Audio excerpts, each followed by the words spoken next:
तत्सवितुर्वरेण्यं भर्गो देवस्य धीमहि धियो यो नः प्रचोदयात्। ॐ भूर्भुवः स्वः तत्सवितुर्वरेण्यं भर्गो देवस्य धीमहि धियो यो नः प्रचोदयात्। ॐ भूर्भुवः स्वः तत्सवितुर्वरेण्यं भर्गो देवस्य धीमहि धियो यो नः प्रचोदयात्। ओमकार प्रभु तेरा नाम गुण गावे संसार तमाम। प्राण स्वरूप प्राणों से प्यारा, दूर दुखों के करने हारा। सुख स्वरूप सुखों के दाता, अंत न कोई तुम्हारा पाता। सारे जग को पैदा करता, सबसे उत्तम पाप करता है ईश्वर। हम तुझे ध्यावे, पाप कर्म के पास न जावे। बुद्धि करो हमारी उज्जवल, जीवन हो हमारा निर्मल। ओ आइए एक छोटे से गीत के साथ भजनों की श्रृंखला का आरंभ करते हैं। तुम करो गायत्री जाप, मनवा धुल जाएगा। तुम करो गायत्री जाप, मनवा धुल जाएगा। मारो जोर से थाप, फाटक खुल जाएगा। तुम करो गायत्री जाप, मनवा धुल जाएगा। प्रातः सायं मंदिर आओ, प्रातः सायं मंदिर आओ। धीरे धीरे कदम बढ़ाओ, मन में करो अलाप, मनवा धुल जाएगा। तुम करो गायत्री जाप, मनवा धुल जाएगा। चारों वेदों में है आया, चारों वेदों में है आया। राम और श्याम ने इसी को गाया, राम और श्याम ने इसी को गाया। पढ़ कर देखो आप, मनवा धुल जाएगा।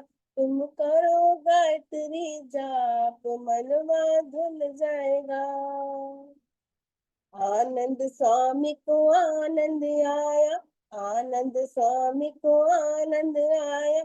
प्रभु आश्रित ने प्रभु को पाया, प्रभु आश्रित ने प्रभु को पाया। करता ईश मिलाप, मनवा धुल जाएगा। तुम करो गायत्री जाप, मनवा धुल जाएगा। 100 वर्षों तक जीना चाहो, 100 वर्षों तक जीना चाहो। अमृत रस को पीना चाहो, अमृत रस को पीना चाहो। श्वास श्वास को नाप, मनवा धुल जाएगा।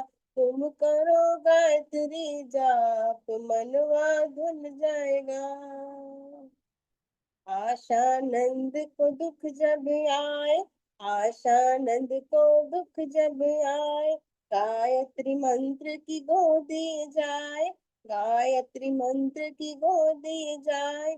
गायत्री है माँ बाप, मनवा धुल जाएगा। तुम करो गायत्री जाप, मनवा धुल जाएगा। तुम करो, तुम करो, तुम करो गायत्री जाप, मनवा धुल जाएगा। मारो जोर से थाप, फाटक खुल जाएगा। तुम करो गायत्री जाप, मनवा धुल जाएगा। बहुत सुंदर। आगे का मंच मैं आदरणीय जितेंद्र जी को सौंपती हूँ। बहुत बहुत धन्यवाद आदरणीय आशा जी, बहुत सुंदर गायत्री मंत्र के उच्चारण के साथ और सुंदर गीत के साथ आपने आज के कार्यक्रम को प्रारंभ कराया। आर्य केंद्रीय सभा फरीदाबाद के तत्वावधान में आयोजित इस सरल सत्संग में आप सभी का पुनः स्वागत और धन्यवाद ज्वाइन करने के लिए। आइए भजनों की श्रृंखला को आगे बढ़ाएं और उसके पश्चात आज मलिक जी का सुंदर उद्बोधन हमें सुनने के लिए मिलेगा। तो भजनों की श्रृंखला में आगे बढ़ते हुए मेरी प्रार्थना आदरणीय कांता गोगिया जी से, कृपया आएं और अपना भजन रखें आदरणीय कांता गोगिया जी। और इसके बाद में रजनी पिपलानी जी कृपया तैयार रहें। जितेंद्र जी नमस्ते। मैं आशा रानी गाजियाबाद से बोल रही थी, समय हो तो जी। जी अब भाई कांता बहनों गोगिया जी को अपना माइक सादर ऑन कीजिए। नमस्ते। जी। हाँ जी, एक छोटा सा प्रभु भजन। किसी के काम जो आए उसे इंसान कहते हैं, पराया दर्द अपनाए उसे इंसान कहते हैं। कभी धनवान है कितना, कभी इंसान निर्धन है, कभी सुख है कभी दुख है, किसी का नाम जीवन है। जो मुश्किल में न घबराए उसे इंसान कहते हैं। किसी के काम जो आए उसे इंसान कहते हैं। ये दुनिया एक उलझन है, कहीं धोखा कहीं ठोकर, कोई हंस हंस के जीता है, कोई जीता है रो रो कर। जो गिर कर फिर संभल जाए उसे इंसान कहते हैं। किसी के काम जो आए उसे इंसान कहते हैं। अगर गलती रुलाती है तो रास्ता भी दिखाती है, बशर गलती का पुतला है, ये अक्सर हो ही जाती है। जो गलती करके पछताए उसे इंसान कहते हैं। किसी के काम जो आए उसे इंसान कहते हैं। अकेले ही जो खा खा कर सदा गुजरान करते हैं, जो भरने को तो दुनिया में पशु भी पेट भरते हैं। पथिक जो बाट कर खाए उसे इंसान कहते हैं।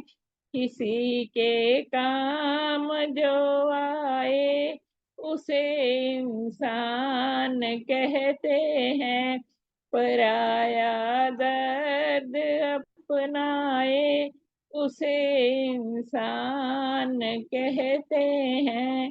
धन्यवाद सुंदर जी, समय देने के लिए बहुत बहुत धन्यवाद। बहुत बहुत धन्यवाद आदरणीय कांता गोगिया जी। बहुत सुंदर पथिक जी का गीत आपने सुनाया। किसी के काम जो आए उसे इंसान कहते हैं। और वास्तव में इंसान होने का अर्थ केवल ये नहीं है कि हमारे दो हाथ दो पैर, और जो इंसानों की आकृति है उसे देख करके नहीं कहा जा सकता कि हर कोई इंसान है। इंसानियत के लिए आवश्यक होता है, कहते हैं कि दर्द दिल पासे वफा, दर्द दिल पासे वफा जज्बाए ईमा होना, आदमियत है यही और यही इंसान होना।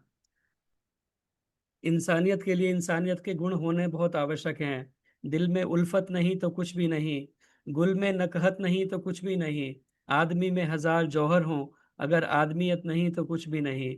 अगर इंसान हम कहें तो उसके अंदर इंसानियत होनी आवश्यक है, तभी हम उसे इंसान कह सकते हैं। इसीलिए वेद कहता है कि मनुर्भव, तू मनुष्य बन। यूँ देखने में तो सभी मनुष्य दिखाई देते हैं, लेकिन फिर भी मनुष्य बनने के लिए हमें प्रयास करना पड़ता है, प्रयत्न करना पड़ता है। मनसा कहते हैं कि मननात् मनुष्य, जो मनन करता है वो मननशील है, वही मनुष्य होता है। तो बहुत सुंदर गीत आपने पथिक जी का सुनाया, बहुत बहुत धन्यवाद सुंदर गीत सुनाने के लिए। मेरी प्रार्थना आदरणीय रजनी पिपलानी जी से, वो आए अपना गीत रखें। उसके बाद उर्मिल आर्य जी हमारे मध्य उपस्थित हैं गुरुग्राम से, वो एक गीत के लिए तैयार रहें। दिखा रही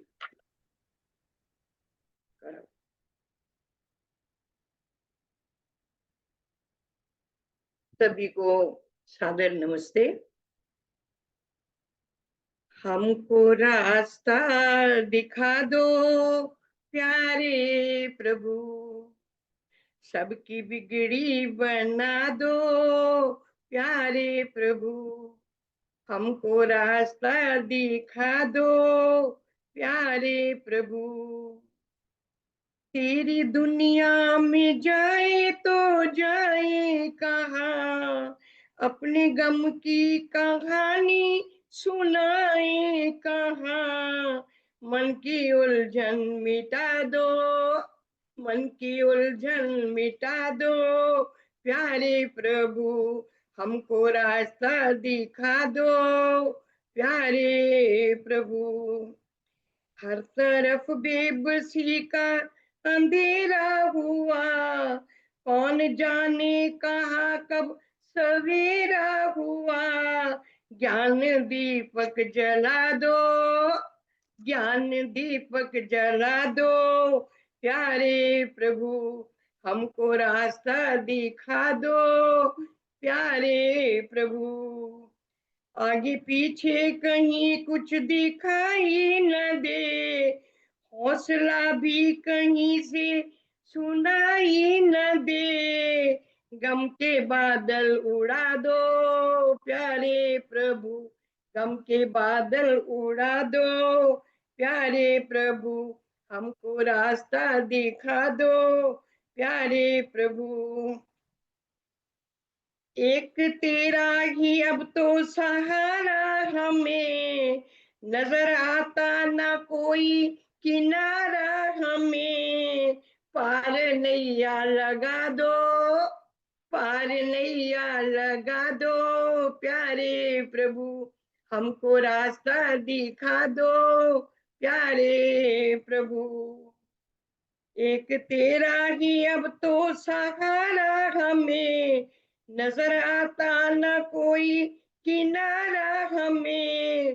पार नैया लगा दो प्यारे प्रभु, हमको रास्ता दिखा दो प्यारे प्रभु। तेरे दर से कभी मुंह न मोड़ेंगे हम, तेरे दामन को हरगिज न छोड़ेंगे हम। प्यास मन की बुझा दो, प्यास मन की बुझा दो प्यारे प्रभु, मुझे रास्ता हमको रास्ता दिखा दो प्यारे प्रभु। चल पड़े हैं तो चलते चले जाएंगे, चलने वालों को संदेश दे जाएंगे। पथिक हिम्मत बढ़ा दो प्यारे प्रभु, पथिक हिम्मत बढ़ा दो प्यारे प्रभु, हमको रास्ता दिखा दो प्यारे प्रभु, सबकी बिगड़ी बना दो प्यारे प्रभु। धन्यवाद जतिंदर जी, समय देने के लिए धन्यवाद बहुत बहुत। बहुत बहुत धन्यवाद आदरणीय रजनी पिपलानी जी, बहुत सुंदर गीत आपने सुनाया प्रार्थना के भाव के साथ में। हमको रास्ता दिखा दो प्यारे प्रभु, और प्रभु वास्तव में हमारे सच्चे पथ प्रदर्शक हैं। इसीलिए वेद मंत्र के अंदर भी हम प्रार्थना करते हैं। ईश्वर स्तुति प्रार्थनोपासना में महर्षि ने इस मंत्र को रखा है। अग्ने नए सुपथा राये, अस्मान विश्वानि देव वयुनानि विद्वान। हे प्रभु, हमें सुपथ पर ले चलो, अग्ने नए सुपथा राये। हमें धन ऐश्वर्य की प्राप्ति के लिए, समृद्धि की प्राप्ति के लिए अच्छे मार्ग से लेकर के हमें अच्छा रास्ता सुपथ दिखाइए। और हमेशा परमपिता परमात्मा से इसी प्रकार की हम सुंदर प्रार्थनाएं किया करें कि हे प्रभु, हमें अच्छा मार्ग दिखाओ, हमें भक्ति के मार्ग पर लगाओ, हमें मेधा बुद्धि प्रदान करो। इस प्रकार की सुंदर प्रार्थनाएं हम हमेशा अपने भजनों के माध्यम से किया करें। बहुत बहुत धन्यवाद सुंदर गीत सुनाने के लिए। मेरी प्रार्थना आदरणीय उर्मिल आर्य जी हमारे मध्य उपस्थित हैं गुरुग्राम से, कृपया आएं, अपना गीत रखें। और उसके बाद रचना वर्मा जी भी आज काफी समय के बाद उपस्थित हुई हैं, गीत के लिए कृपया तैयार रहें। सभी को सादर नमस्ते। बहुत सुंदर कार्यक्रम माननीय भाई सायल जी का। आइए ईश्वर प्रार्थना करते हुए एक गीत रखते हैं। मैं यही चाहता हूँ मेरे मन के मालिक, न मैं तुमको भूलना को भूला, सदा तेरे हाथों संवरता रहूं मैं, कृपा करना मुझ पर कभी ना रुला। दिया तुमने इतना है मुझे जिंदगी में, नहीं वाणी मेरी कृपा कह सकेगी, बुझ बुझ गया आशाएं जल जल उठी है, कहीं जिंदगी क्या कभी बुझ सकेगी, तुम्ही पर सखा मेरे मेरा है भरोसा, निराशा में आशा की ज्योति जला। मैं यही चाहता हूँ मेरे मन के मालिक, न मैं तुमको भूलना मुझको भूला, तन मन में प्यासे लगती है लेकिन जरा सी पिलाने से बुझती है सारी, बुझी प्यासों को फिर से जगा कर, बुझाने में दुनिया मरती है सारी, अमर प्यास मेरी बुझने न पाए, माँ प्यार ऐसा मुझको पिलाना, सदा तेरे हाथों संवरता रहूं मैं, कृपा करना मुझ पर कभी ना रुला, भले दुनिया सारी अहम की नशे में, कहीं रूप तेरा नहीं देख पा, मेरी जिंदगी की लहरों पे लेकिन तेरी ही कृपा के सुमन मुस्कुरा,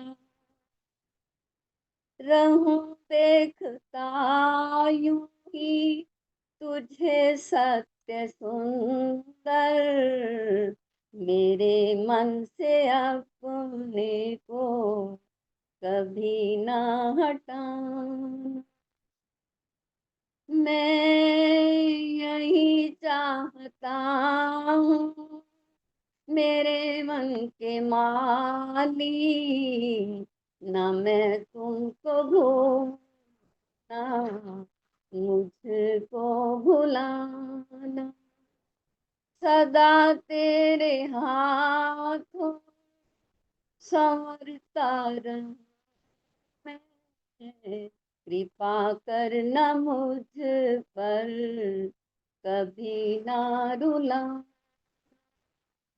कृपा करना मुझ पर कभी ना रुला।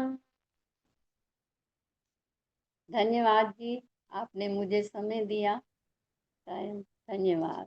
बहुत बहुत धन्यवाद आदरणीय उर्मिला रिया जी, बहुत सुंदर भावपूर्ण प्रार्थना का गीत आपने सुनाया। परम पिता परमात्मा से सदैव इसी प्रकार की सुंदर प्रार्थना हम किया करें कि हे प्रभु, मैं कभी आपको ना बुलाऊं, कभी आप, क्योंकि परमपिता परमात्मा कभी किसी को नहीं बुलाते, लेकिन हम ही हैं अपने चकाचौंध के अंदर परमपिता परमात्मा को भूल जाते हैं, भौतिक पदार्थों की इच्छा में परमपिता परमात्मा को भूल जाते हैं। इसीलिए कहते हैं कि हिरण्यमयेन पात्रेण सत्यस्यापिहितं मुखम। ये जो सारा आवरण है, सुंदर चकाचौंध वाला सुंदर आवरण है, इसमें हम परमपिता परमात्मा को भूल जाते हैं। उस परमात्मा को हमेशा हम याद रखें, उस परमपिता परमात्मा को, क्योंकि वो ही सच्चा सखा और हमारा बंधु है। हर प्रकार से हमारे साथ हमेशा अंग संग रहने वाला, हमारी सारी समस्याओं को भी वो जानता है, कुछ कहने की उसे आवश्यकता नहीं। इसीलिए परमपिता परमात्मा को हमेशा हम स्मरण रखें, कभी भुलाएं नहीं। ऐसी परमपिता परमात्मा हमें बुद्धि प्रदान करें, ऐसी शक्ति हमें प्रदान करें, ऐसा सामर्थ्य प्रदान करें। बहुत बहुत धन्यवाद सुंदर गीत सुनाने के लिए। मेरी प्रार्थना आदरणीय रचना वर्मा जी से, कृपया आएं और अपना गीत रखें, आदरणीय रचना वर्मा जी। और इसके बाद में माता रुक्मणी टुटेजा जी भी काफ़ी समय से उन्होंने भजन नहीं बोला, कृपया एक गीत के लिए तैयार रहें। हाँ जी, सभी को सादर नमस्ते जी। नमस्ते जितेंद्र जी, मुझे समय देने के लिए बहुत बहुत धन्यवाद। बहुत सुंदर प्रोग्राम है आपका। तो आइए प्रभु भक्ति का एक छोटा सा भजन। प्रभु से जो सच्ची लगन ले लगाए, प्रभु से जो सच्ची लगन ले लगाए, उसका प्रभु से मिलन हो जाए, उसका प्रभु से मिलन हो जाए। प्रभु से जो सच्ची लगन ले लगाए, उसका प्रभु से मिलन हो जाए, उसका प्रभु से मिलन हो जाए। सदा दीन दुखियों से जो प्यार करता, उस मालिक के बंदों पे उपकार करता। सदा दीन दुखियों से जो प्यार करता, उस मालिक के बंदों पे उपकार करता। दुखी निर्बलों की जो करता सहाय, दुखी निर्बलों की जो करता सहाय, उसका प्रभु से मिलन हो जाए, उसका प्रभु से मिलन हो जाए। प्रभु से जो सच्ची लगन ले लगाए, उसका प्रभु से मिलन हो जाए। जो उठ प्रातः प्रभु का करता जो चिंतन, वेदों के अनुरूप जीता है जीवन। जो उठ प्रातः प्रभु का करता जो चिंतन, वेदों के अनुरूप जीता है जीवन। नहीं कोई शक्ति उसे फिर हराए, नहीं कोई शक्ति उसे फिर हराए, उसका प्रभु से मिलन हो जाए, उसका प्रभु से मिलन हो जाए। प्रभु से जो सच्ची लगन ले लगाए, उसका प्रभु से मिलन हो जाए। तो फिरता है माना यूं ही तू भटकता, तो फिरता है मानव यूं ही तू भटकता। ये सिर मंदिरों पत्थरों पर पटकता, टीकम जो प्रभु के वैदिक गीत गाए, उसका प्रभु से मिलन हो जाए, उसका प्रभु से मिलन हो जाए। धन्यवाद जी, मुझे समय देने के लिए बहुत बहुत धन्यवाद। बहुत बहुत धन्यवाद आदरणीय दर्शना वर्मा जी, बहुत सुंदर मधुर स्वर में आपने गीत सुनाया। उसका प्रभु से मिलन हो जाए, जो प्रभु से सच्ची लगन ले लगाए। और वास्तव में जिसका परमपिता परमात्मा से सच्ची लगन लग जाती है तो फिर परमात्मा से मिलन उसका कहीं दूर नहीं रहता, क्योंकि कहते हैं कि हम एक कदम आगे बढ़ते हैं तो परमात्मा भी हमारी तरफ बढ़ते हैं। इस प्रकार की प्रेरणा हमें करते हैं कि हम और भी ज्यादा उस रास्ते पर आगे बढ़ें। इसीलिए परमपिता परमात्मा को पाने का और उस समाधि अवस्था में जाने का महर्षि पतंजलि ने भी यही बताया है कि तीव्र संवेगा नाम आसन्न, जिसके मन में तीव्र तड़प होती है, इच्छा होती है, उसको भी ईश्वर प्राप्ति बहुत शीघ्रता पूर्वक हो जाती है, बहुत तेजी से हो जाती है। न तितिक्षा समस्ति साधनम, तितिक्षा से बढ़कर के कोई और साधन परमपिता परमात्मा को प्राप्त करने का नहीं है। इसीलिए आइए हम सच्ची लगन लगाएं, परमपिता परमात्मा को प्राप्त करने की इच्छा मन में जागृत हो, और इसी जन्म में प्राप्त करने की इच्छा जागृत हो। और कम से कम ऐसा ना हो कि इस जन्म में प्राप्त ना कर सकें, तो इतना हो कि कम से कम हमें अगला जन्म जो है वो मनुष्य का मिले। इस प्रकार के कर्म हम करते जाएं और अपने लक्ष्य को प्राप्त करने की दिशा में आगे कदम कदम बढ़ाते जाएं। बहुत बहुत धन्यवाद सुंदर गीत सुनाने के लिए। आपका एक गीत हमारे चैनल पर काफ़ी ज़्यादा चला, 4,500 व्यूज़ उसे मिले, प्रभु तू याद आता क्यों नहीं है।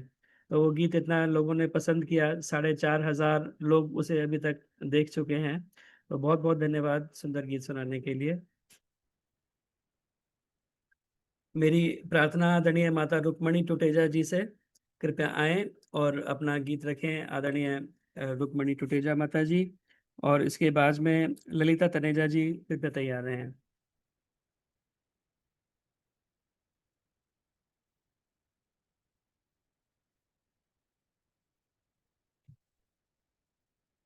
अपना माइक ऑन कर लीजिए, आपका माइक ऑन नहीं है।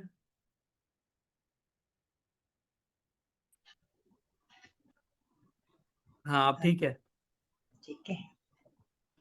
स्वामी दयानंद जी ने ये है बताया, एक प्रभु है सब में समाया।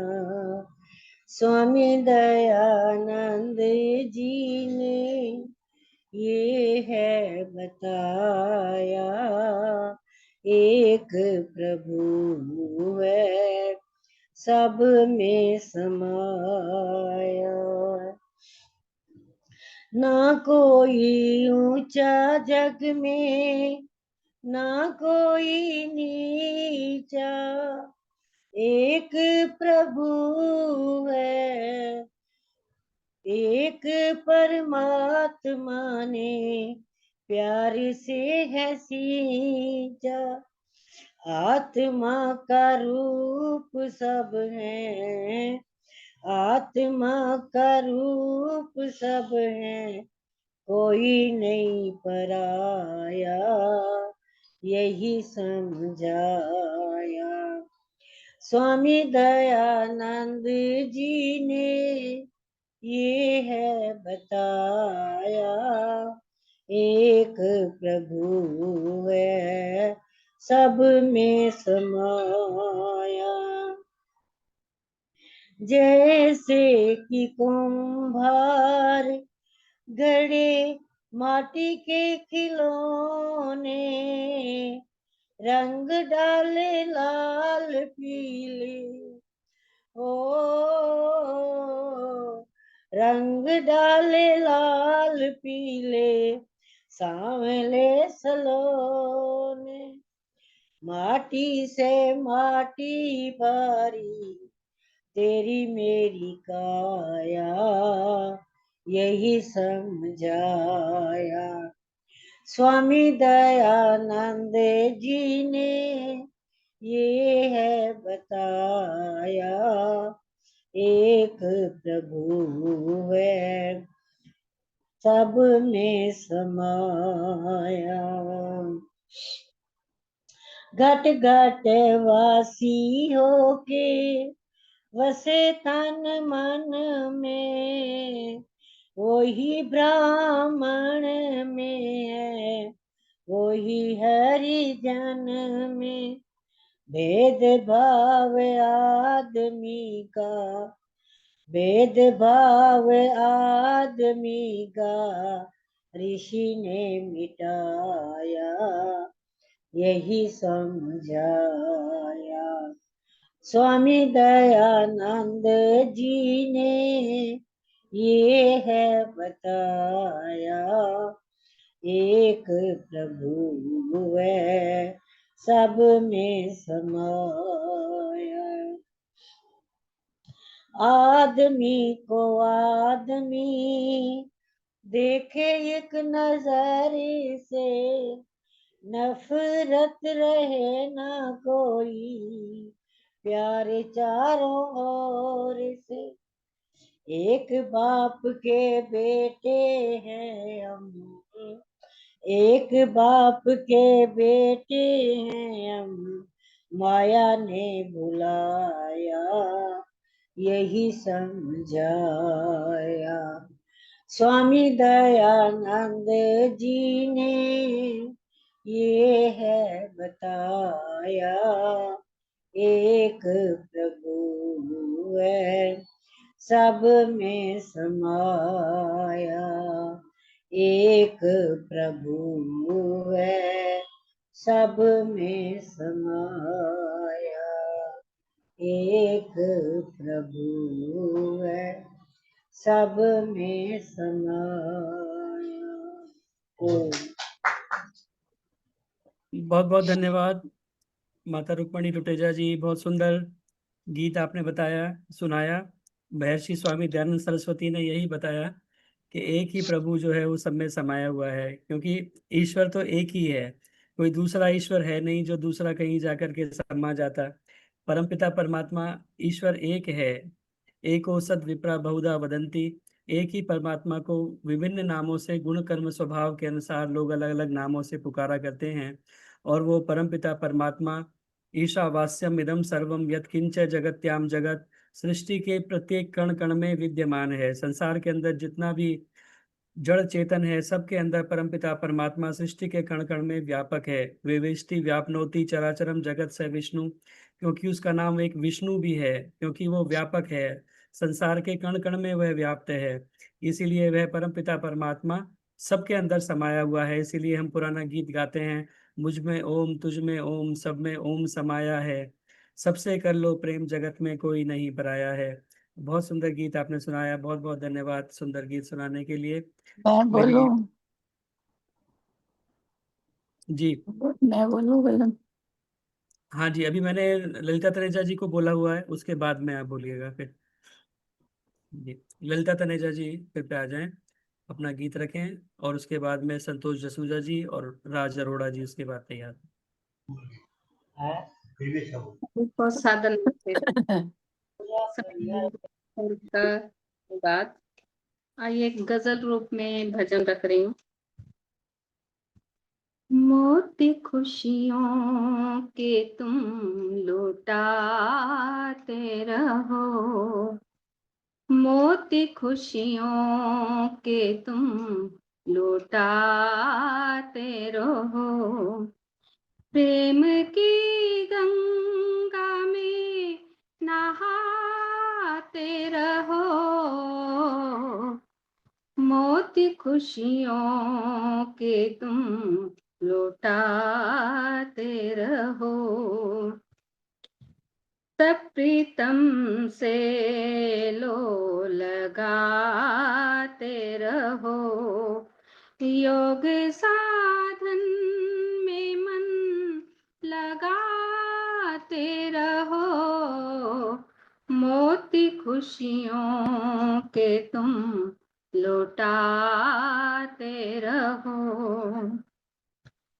पाना चाहो प्रभु का प्यार अगर, देख दुनिया के दुख भलाई कर, हो प्रभु का प्यार अगर, देख दुनिया के दुख भलाई कर, छल कपट द्वेष सब मिटाते रहो, छल कपट द्वेष सब मिटाते रहो, प्रेम की गंगा में नहाते रहो, मोती खुशियों के तुम लौटाते रहो, हीरे मोती तेरे चांदी सोने, ये तो इस लोक में ही चलते हैं, हीरे मोती तेरे चांदी सोने, ये तो इस लोक में ही चलेंगे, काम उस लोक में भी आए तेरे, ऐसे धन की भी कुछ तुम कमाते रहो, काम उस लोक में भी आए तेरे, ऐसे धन को भी कुछ कमाते रहो, मोती खुशियों के तुम लौटाते रहो, दुख विनाशक प्रभु है जगदाता, तुम भी दीनों का कुछ सहारा बनो, दुख विनाशक प्रभु है जगदाता, तुम भी दीनों का कुछ सहारा बनो, तन मन धन से उनकी कर सेवा, तन मन धन से उनकी कर सेवा, ले दुआएं सुमन सा खिलते रहो, मोती खुशियों के तुम लौटाते रहो, प्रेम की गंगा में नहाते रहो, नित प्रीतम से लो लगाते रहो, योग साधन में मन लगाते रहो, मोती खुशियों के तुम लौटाते रहो। धन्यवाद जितेंद्र जी समय देने के लिए।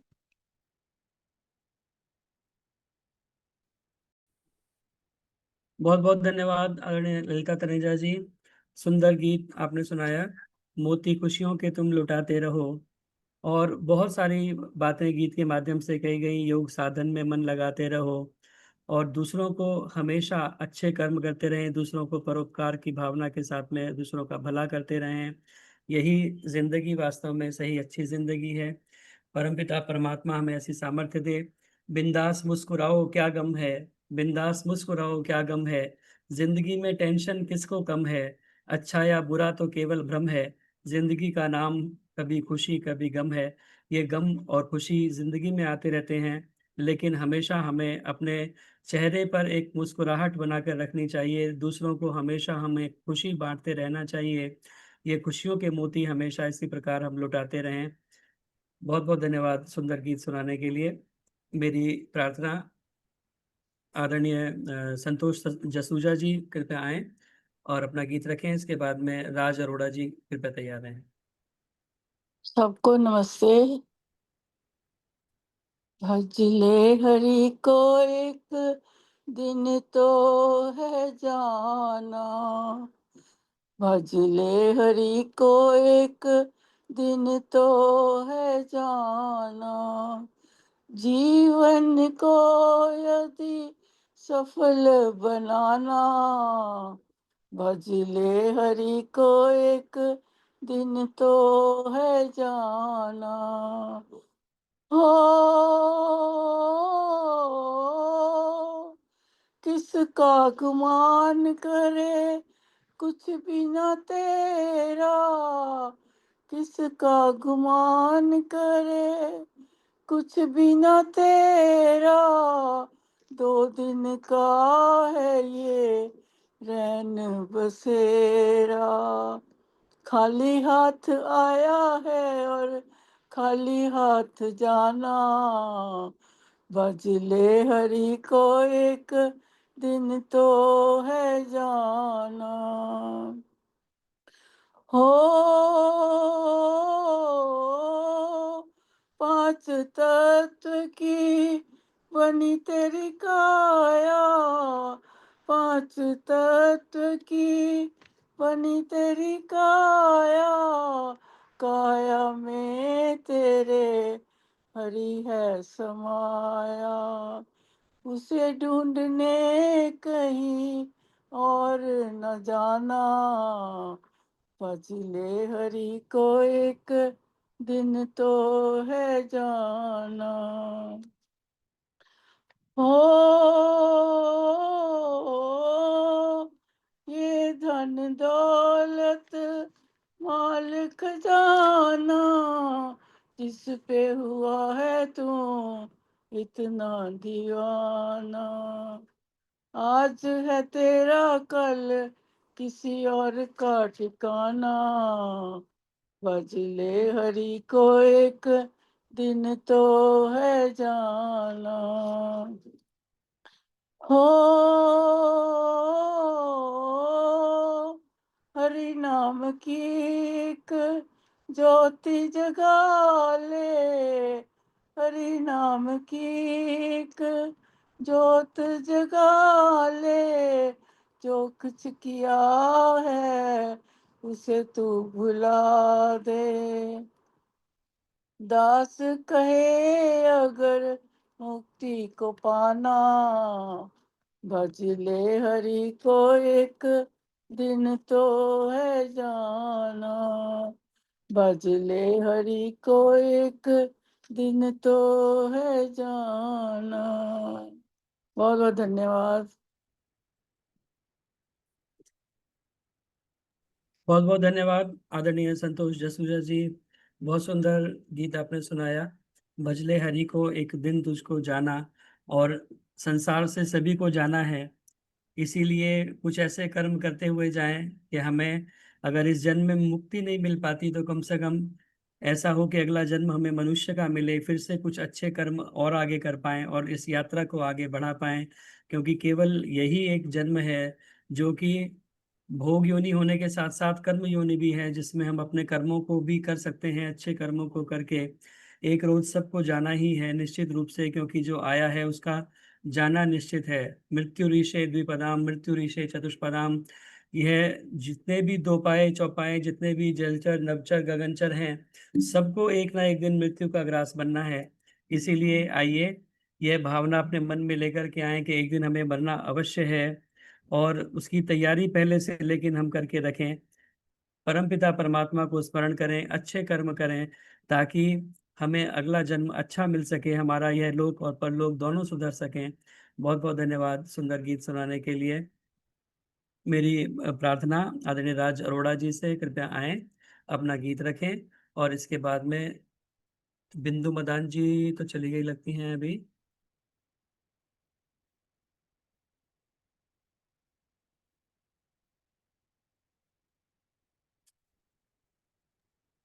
सरला बजाज आपका जी कृपया उसके बाद में तैयार हैं। वैसे अब हाँ आपका समय।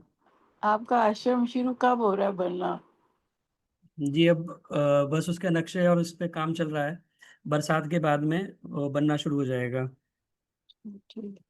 ये बीच में सारा फाइनल कर लेंगे। राज अरोड़ा जी कृपया आए, और इसके बाद में संभवतः समय वैसे रहेगा नहीं, राज अरोड़ा जी रख।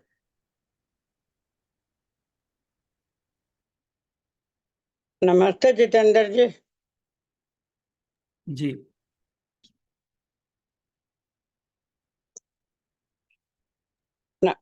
बोलिए। परम पिता परमात्मा सर्वत्र विद्यमान है, उसी की चर्चा करते हुए आप इस प्रोग्राम का संचालन कर रहे हैं, जो बहुत सुंदर ढंग से करते हैं आप। सच पूछो तो मुझे आपका प्रोग्राम ज्वाइन करने में एक अलग सी खुशी मिलती है, अलग सा आनंद मिलता है। सच में आज परमपिता परमात्मा जो सर्वत्र विद्यमान है, लेकिन मानव है कि यहाँ वहाँ भटकता ही रहता है।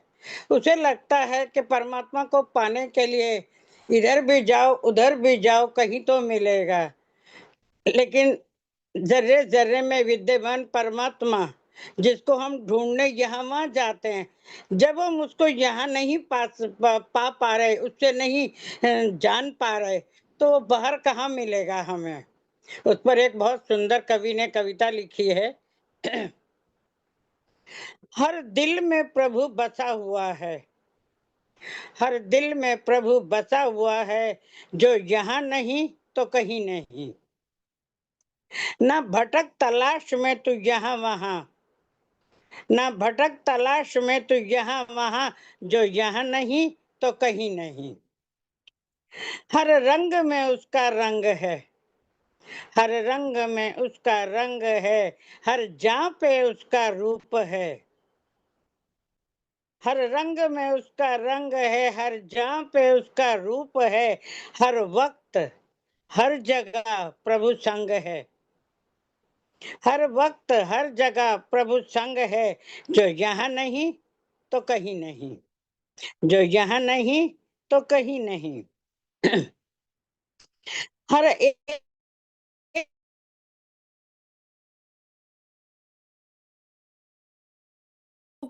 पाता है प्रभु सर्वज्ञ है, सब देखता है, प्रभु सर्वज्ञ है, सब देखता है और भालता है। गर यहाँ नहीं तो कहीं नहीं, गर यहाँ नहीं तो कहीं नहीं। क्या वो शय है, क्या वो शय है, इससे निकाल दे और किस में वो शय डाल दे। क्या वो शय है जो इससे निकाल दे और किस में वो शय डाल दे। क्या बनाए हैं, क्या बनाए हैं ये जिस्म संभाल के, क्या बनाए हैं ये जिस्म संभाल के, जो यहाँ नहीं तो कहीं नहीं। क्या अजीब नाक है, क्या अजीब नाक है, कान भी क्या अजीब हैं, और क्या कान भी क्या अजीब हैं, और ये आँख है, और ये आँख है, ये अंग अगर ना होते, ये अंग अगर ना होते तो सब खाक है, ये अंग अगर ना होते तो सब खाक है। प्रभु यहाँ नहीं तो कहीं नहीं, प्रभु यहाँ नहीं तो कहीं नहीं। जब देखो जहाँ देखो, जब देखो जहाँ देखो, बना है रहनुमा सबका। जब देखो जहाँ देखो, प्रभु बना है सबका रहनुमा। हर शय में प्रभु ही तो समाया है, हर शय में प्रभु ही तो समाया है।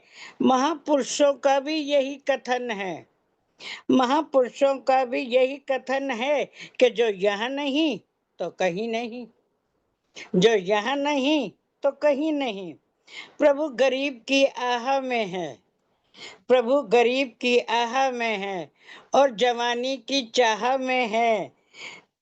सेफ है, सेफ है सभी, सेफ है सभी उसकी पनाह में, जो यहाँ नहीं तो कहीं नहीं। मेरी आंख में उसका नूर है, मेरी आंख में उसका नूर है, मेरे दिल में उसका सरूर है। मुझे पूरा यकीन है, मुझे पूरा यकीन है, और प्रभु पर ये यकीन भी जरूर है, प्रभु पर ये यकीन भी जरूर है कि जो यहाँ नहीं तो कहीं नहीं। हर जगह उसका जलवा, हर शय में आता है नजर प्रभु। हर जगह उसका जलवा, हर शय में नजर आता है प्रभु। ना भटक तलाश में यहाँ वहाँ, ना भटक तलाश में यहाँ वहाँ। जो यहाँ नहीं तो कहीं नहीं, जो यहाँ नहीं तो कहीं नहीं। हर दिल में प्रभु बसा हुआ है, हर दिल में प्रभु बसा हुआ है। जो यहाँ नहीं तो कहीं नहीं, ना भटक तलाश में यहाँ वहाँ, ना भटक तलाश में यहाँ वहाँ। जो यहाँ नहीं तो कहीं नहीं, जो यहाँ नहीं तो कहीं नहीं। धन्यवाद जितेंद्र जी, बहुत बहुत धन्यवाद। बहुत बहुत धन्यवाद आदरणीय राजा अरोड़ा जी। बहुत सुंदर कविता आपने सुनाई। जो यहाँ नहीं तो कहीं नहीं, वह परमपिता परमात्मा। जैसी चर्चा चल रही थी कि ईशावास्यम इदम सर्वम यत्किंच जगत्याम जगत, वह परमपिता परमात्मा संसार के कण कण में विद्यमान है। उसी भाव को लेकर के आपने बहुत सुंदर कविता सुनाई कि प्रभु यहाँ नहीं तो कहीं भी नहीं, क्योंकि वो हर जगह मौजूद है, हर जगह वह परमपिता परमात्मा उसका वास है। इसीलिए शायर कहते हैं कि तेरी हस्ती पे मुझको यकीन भी नहीं, तेरी हस्ती पे मुझको यकीन भी नहीं, मगर मेरे लब पर नहीं भी नहीं। सोचता हूँ तो तू हर जगह है मौजूद, सोचता हूँ तो तू हर जगह है मौजूद, देखता हूँ तो तू कहीं भी नहीं। क्योंकि वो परमपिता परमात्मा को अगर हम भौतिक चक्षुओं से देखना चाहें तो वो कहीं भी नजर नहीं आता, लेकिन अगर आप ज्ञान की आंखों से देखेंगे, विवेक की आंखों से देखेंगे, तो परमपिता परमात्मा हर जगह मौजूद है, हर जगह उस परमपिता परमात्मा का वास है। बहुत सुंदर कविता आपने सुनाई, बहुत बहुत धन्यवाद सुंदर गीत सुनाने के लिए।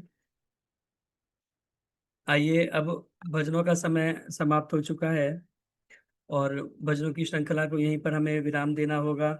बहुत सुंदर गीत आप सभी ने सुनाए और बहुत अभी कई नाम रह गए, क्योंकि यहाँ पर उपस्थित सभी हमारे श्रोताओं में से अधिकतर सुंदर गीत सुनाते हैं। तो आज जिनका क्रम नहीं आ पाया, आगे पुनः प्रयास करेंगे कि सभी के गीतों को हम सुन पाएं। और बहुत सारे गणमान्य लोग यहाँ पर उपस्थित भी हैं। एक बार आप सभी का पुनः स्वागत और धन्यवाद इस कार्यक्रम में उपस्थित होने के लिए। मैं देख रहा हूँ हमारे मध्य में आदरणीय प्रेम मदान जी भी उपस्थित हैं, उनका बहुत बहुत स्वागत और धन्यवाद। आदरणीय बिंदु मदान जी, भरत सचदेवा जी गुड़गांव से, विमल सचदेवा जी प्रधान आर्य समाज सेक्टर 15, शशि सिंगल जी हापुड़ से, उर्मिल मेहंदीरत्ता जी, वीना गांधी जी, संतोष मदान जी, सुदेश मनचंदा जी, और अभी डॉक्टर रचना चावला जी, रचना वर्मा जी, निशी जी राजपुरा पंजाब से। बहुत सारे गणमान्य लोग यहाँ पर उपस्थित हैं। पुनः सभी का बहुत बहुत स्वागत, बहुत बहुत धन्यवाद यहाँ पर कार्यक्रम ज्वाइन करने के लिए।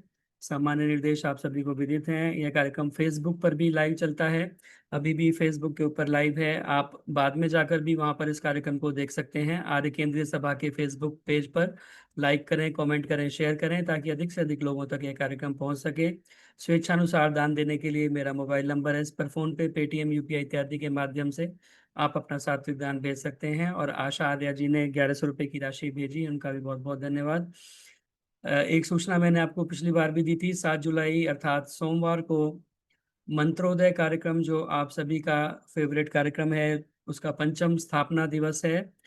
आदरणीय आचार्य विजय भूषण जी और डॉक्टर सुषमा आर्या जी के द्वारा बहुत ही सुंदर तरीके से संचालित यह कार्यक्रम, जिसमें मंत्रों का शुद्धिकरण वो कराते हैं, उच्चारण का, कि मंत्र को किस प्रकार शुद्ध उच्चारण करें, शुद्ध लिखा जाए। बहुत मेहनत आदरणीय आचार्य जी आप सभी के साथ में कर रहे हैं। हमारे बहुत सारे जो यहाँ पर उपस्थित हैं उनमें से बहुत सारे लोग ज्वाइन करते हैं, और मैंने स्वयं देखा है कि उन्होंने बहुत सारे लोगों के सुंदर उच्चारण को बहुत अच्छे तरीके से सुधरवाया है। तो ये एक हमारा एक सार्थक प्रयास है कि हम कार्यक्रम ज्वाइन करें तो हमें कुछ लाभ हो। उनका 5म स्थापना दिवस 7 जुलाई सोमवार को मनाया जाएगा, जिसमें मध्याह्न 3 बजे से है कार्यक्रम प्रारंभ होगा। अधिक से अधिक संख्या में आप इसमें जुड़ेंगे। गूगल मीट का लिंक आप सभी को भेज दिया जाएगा, उसके द्वारा आप इस कार्यक्रम में जुड़ करके अपना सहभागिता दे सकते हैं, लाभ ले सकते हैं। आइए, अब मैं स्वागत कर रहा हूँ, हमारे मध्य में उपस्थित हैं आदरणीय उषा मलिक जी, जो कि आर्य समाज सीथरी जनकपुरी से हैं और उसकी पूर्व प्रधाना रह चुकी हैं। बहुत ही स्वाध्यायशीला और बहुत सुंदर सरल शैली में बहुत अच्छे तरीके से हर एक विषय को वो हमारे मध्य उपस्थित करती हैं। तो आज उनका जो विषय है हिंदू जागरण में आर्य समाज की भूमिका, बहुत ही सामयिक और बहुत सुंदर महत्वपूर्ण विषय है कि हिंदू जो समाज है उसको जागृत करने के लिए, जागरण करने में आर्य समाज की क्या भूमिका रही है, क्या भूमिका हो सकती है। क्योंकि आर्य समाज की एक बहुत बड़ी भूमिका इस पूरे जागरण में है, जो कि सनातन धर्म को, हिंदू समाज को जागृत करे हुए रखा है। तो मेरी उनसे प्रार्थना, कृपया इस विषय के अंतर्गत वो अपनी चर्चा को हमारे मध्य में रखें। आदरणीय उषा मलिक जी। ओम। यो भूतं च भव्यं च सर्वं यश्चाधितिष्ठति स्वर्यस्य च केवलं तस्मै ज्येष्ठाय ब्रह्मणे नमः। ब्रह्मणे नमः। ब्रह्मणे नमः। वेद स्वाध्याय सत्संग करते चलो, एक दिन प्राप्त सद्ज्ञान हो जाएगा। होगी शांति परम भ्रांति मिट जाएगी, पाप तापों का अवसान हो जाएगा। पाप तापों का अवसान हो जाएगा।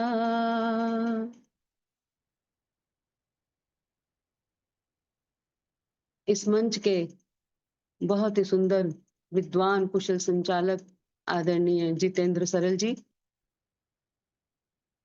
आदरणीय उषा चिक्कारा जी, यहाँ उपस्थित मेरी श्रद्धेय मातृशक्ति, जिनमें आदरणीय राज लुथरा माता जी भी हैं, सुलोचना जी भी हैं, प्रेम मदान जी भी हैं, और सभी मेरी मातृशक्ति को, मेरी विदुषी बहनों को मेरी सादर नमन, और मेरे भाई हैं, बंधु हैं, भद्र पुरुषों को भी मेरी सादर नमन। मैंने आज जो विषय लिया है, बिल्कुल आपने सही बोला जितेंद्र तायल जी, कि समसामयिक विषय है। मैं कुछ दिनों से जो देख रही थी टीवी चैनल्स पर चर्चा, तो मन मेरा बहुत दुखी था कि क्या हो रहा है हमारे हिंदू समाज में।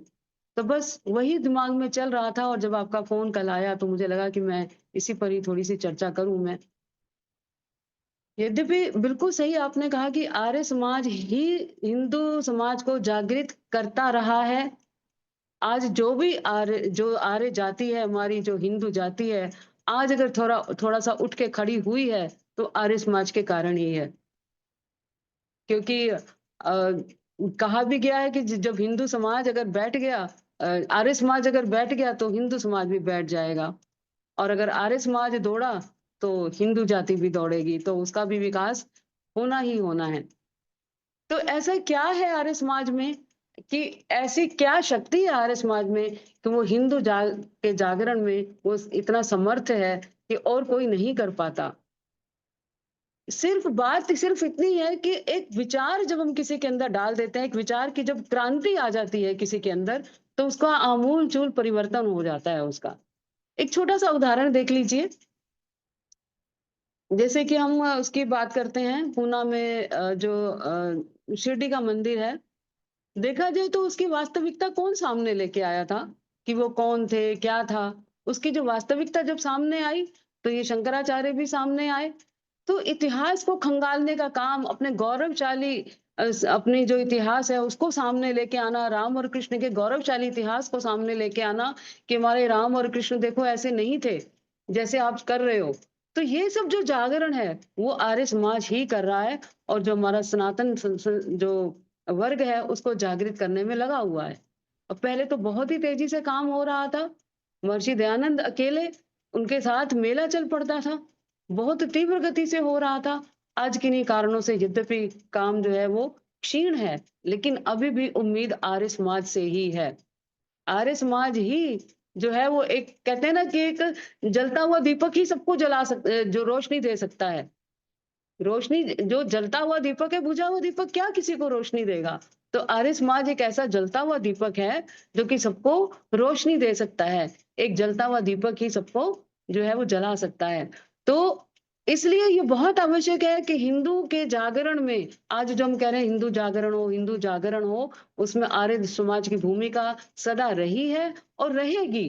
तो हम इस परिप्रेक्ष्य में हम और क्या क्या कर सकते हैं, आर्य समाज की क्या स्थिति, हिंदू समाज की क्या स्थिति है, इस पर भी हम विचार करेंगे। तो सबसे पहले तो हमें देखना है कि आज हिंदू समाज की स्थिति क्या है। तो एक एक पक्ष पे को लेकर मैं चलूंगी। यद्यपि मैं कहूंगी कि हमारा थोड़ा सा स्वार्थ होगा कि हम केवल हिंदू पक्ष की बात करें। महर्षि दयानंद ने केवल हिंदू पक्ष की कभी भी बात नहीं की। उन्होंने समग्र समाज की, समग्र विश्व की बात की, और इसीलिए उन्होंने कृण्वन्तो विश्वमार्यम भी कहा। उन्होंने कृण्वन्तो विश्वमार्यम कहा। उन्होंने केवल राष्ट्र की बात नहीं की, केवल हिंदू की बात नहीं की उन्होंने। और आप एक ध्यान देंगे इस बात पर कि उन्होंने कभी इसलिए नफरत और द्वेष की बात कभी नहीं की कि जो विधर्मी, जो मुस्लिम या जो क्रिश्चियंस जो भी थे, उनके लिए कभी भी उन्होंने ये नहीं कहा कि इनसे बच के रहो, या ये ऐसे हैं या वैसे हैं या इनसे दूर रहो। उन्होंने ये कभी नहीं कहा। उन्होंने कहा कि हम सब मनुष्य हैं, हम आर्य बने, जो है उनको वापस लेके आए, उनको जागृत करें।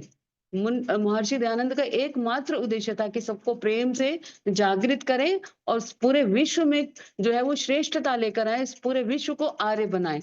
लेकिन हम थोड़े से स्वार्थी हैं। हम चाहते हैं कि पहले हम अपने आप को ठीक करें, अपने समाज को ठीक करें, और हिंदू संगठन को तो ठीक कर लें पहले, विश्व की बात तो बाद में। और कुछ हद तक बात सही भी है। आज जो हिंदू संगठन है, इतने प्रयासों के बावजूद भी किस तरह से हालत उसकी खराब हो रखी है, ये आज हम पहले जानेंगे और तभी हम उसके ऊपर काम करने की बात करेंगे। हिंदू समाज की जो आज स्थिति है, देखिए आज भी वो लव जिहाद में फंसा हुआ है, आज भी।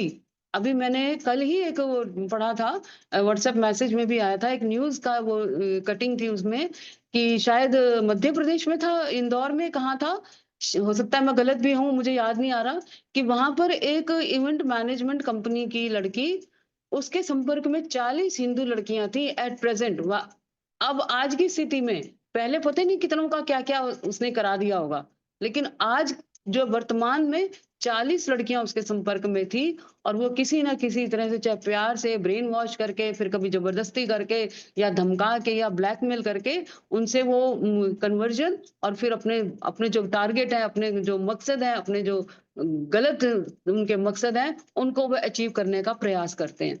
तो आप ये देखिए कि हिंदू धर्म में हम तो पहले बच्चे ही नहीं पैदा कर रहे, बच्चे ही पहले पैदा नहीं कर रहे। सरकार की जो घोषणा थी कि हम दो ही अच्छे हैं, और उसके बाद हम एक पर आ गए, तो सबसे ज्यादा चिंता तो हमको ही हो गई राष्ट्र की। हमने ही सोचना शुरू कर दिया कि हमारे बच्चे जो है कैसे कमाएंगे, हम कैसे, दो जने कमाने वाले भी आज हम बच्चे नहीं कर रहे, और कोई भी ऐसा नहीं है, हिंदू को ही सबसे ज्यादा चिंता हो गई, और आज हम बच्चे नहीं करना चाहते। क्योंकि कौन, एक तो बड़ी उम्र में शादियां, उसके बाद बच्चे या तो हो ही नहीं रहे, हो रहे हैं तो बहुत कम हो रहे हैं, और जो हो रहे हैं तो आप देखिए उनके साथ क्या हो रहा है। जैसे हिंदू लड़कियों का ब्रेन वॉश करके, या फिर अभी पहलगाम में देख लीजिए क्या हुआ, कि लड़कों को मार दिया गया। जो जो कहते हैं ना कि लड़कियों को तो बचा दिया गया, वो चाहे कारण जो भी रहा हो, लेकिन लड़कों को मार दोगे तो आगे प्रजनन नहीं होगा, और जिनका प्रजनन हो रहा है उनको अपने साथ लेके चले जाओ, तो कहाँ बचेगा हिंदू समाज। तो इतनी बुरी हालत हो रखी है कि उनका ये पूरा का पूरा ये संगठन इस तरह से काम कर रहा है कि पूरी साजिश के तहत, कि लड़कियों को ले जाओ और लड़कों को मार दो, तो हिंदू समाज अपने आप खत्म हो रहा होगा। पैदा तो हम कर ही नहीं रहे हैं, तो कहाँ बचेगा हमारा हिंदू समाज। आज से 20-25 साल के बाद क्या होगा। और कहते हैं कि हिंदू बचा तो ही राष्ट्र बचेगा ना, हिंदू नहीं बचा तो हम राष्ट्र की जो बात कर रहे हैं वो कहाँ से बात करेंगे हम। तो जो लव जिहाद हो रहा है वो क्यों हो रहा है, ये लड़कियां जो है वो क्यों वर्गलाने में आ रही हैं, या व्यक्ति जो है। आज देखिए हमारे न्यूज चैनल्स देख लीजिए, चाहे आप विजय त्रिवेदी देख लीजिए, चाहे आप विनोद शर्मा देख लीजिए, चाहे आप विनोद अग्निहोत्री देख लीजिए, चाहे वो आशुतोष देख लीजिए, किस किस के नाम गिनाऊं मैं, सबके सब ब्राह्मण समाज के होने के बावजूद आज जो कहते हैं कि तुम घृणा फैला रहे हो, आज वो कहते हैं कि तुम भेदभाव की बात कर रहे हो, तुम नफरत फैलाने की बात कर रहे हो। अगर कोई सजगता की बात करता है कि अलर्ट रहो कि इनका क्या उद्देश्य है, क्योंकि आज जो इनका उद्देश्य है कि एकमात्र जो हिंदू राष्ट्र है भारत, उसको, उसमें से हिंदू को खत्म कर दो। मैं पाकिस्तान की देख रही थी, एक आई थी मेरे पास वीडियो, जिसमें ये कह रहे हैं कि जो नाई है वो कटिंग कर रहा है, वो कह रहा है मैं हिंदू की कटिंग नहीं करूंगा। तो वो जो रिपोर्टर है कह रहा है क्यों नहीं करोगे? कहता है नहीं, हमारे धर्म से नहीं है, हमारे जो मजहब से नहीं है, तो हम इसकी कटिंग भी नहीं करेंगे। कहता अगर ये तेरे को 10,000 दे, कहता तब भी नहीं दूंगा, तब भी नहीं करूंगा कटिंग अगर मुझे कोई 10,000 दे, क्योंकि मेरे धर्म में इसको खाना नहीं दूंगा, इसको पानी नहीं दूंगा, इसकी कटिंग नहीं करूंगा, इसको कोई काम नहीं करूंगा मैं। तो हिंदू समाज की क्या दशा है पाकिस्तान में, ये सोचने वाली बात है। तो क्या हम चाहते हैं कि यही दशा हमारी यहाँ भारत में भी हो जाए?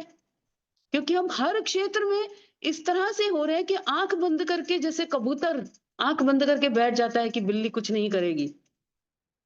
यद्यपि उद्देश्य हमारा उन कट्टर संगठनों की तरह नहीं है जो कि घृणा और द्वेष फैलाते हैं, लेकिन जागृत होना आवश्यक है, अलर्ट होना, सावधान होना, और किस तरह से हम अपने आप को बढ़ा सकें ताकि हमारा अस्तित्व खतरे में ना आए, ये तो बहुत आवश्यक है ना, क्योंकि आज की परिस्थिति में ये बहुत आवश्यक है।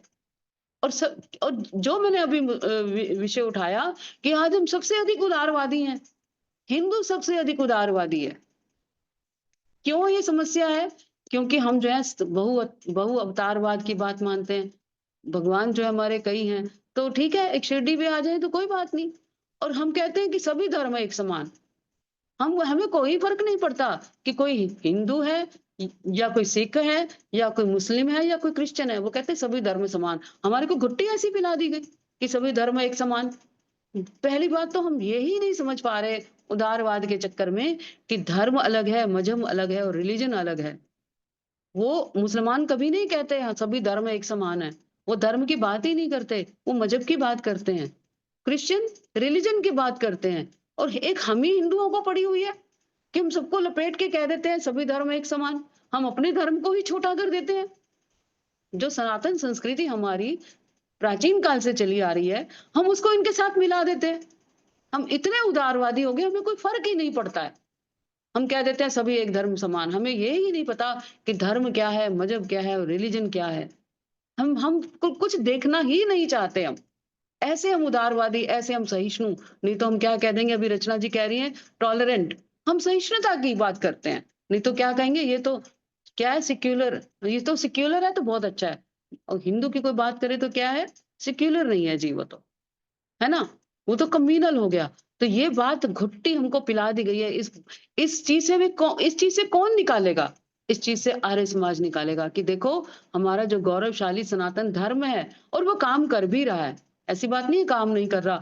आज अगर टीवी चैनल्स पे या कहीं मैं सुनती हूँ कि जब वो धर्म को परिभाषित करते हैं कि धर्म तो जी हमारा सनातन धर्म है जो कि धर्म को धारण करना है, तो जब वो ऐसी बात करते हैं तो लगता है कि हाँ कहीं ना कहीं ये बात जो है आर्य समाज से ही उठी है। और एक बात और भी मैं कहूंगी कि ये बहुत अच्छी बात है कि आर्य समाज, आरएसएस जैसे सभी संगठन, आज हिंदू के संगठन जो है वो इंटरमिक्स हो रहे हैं।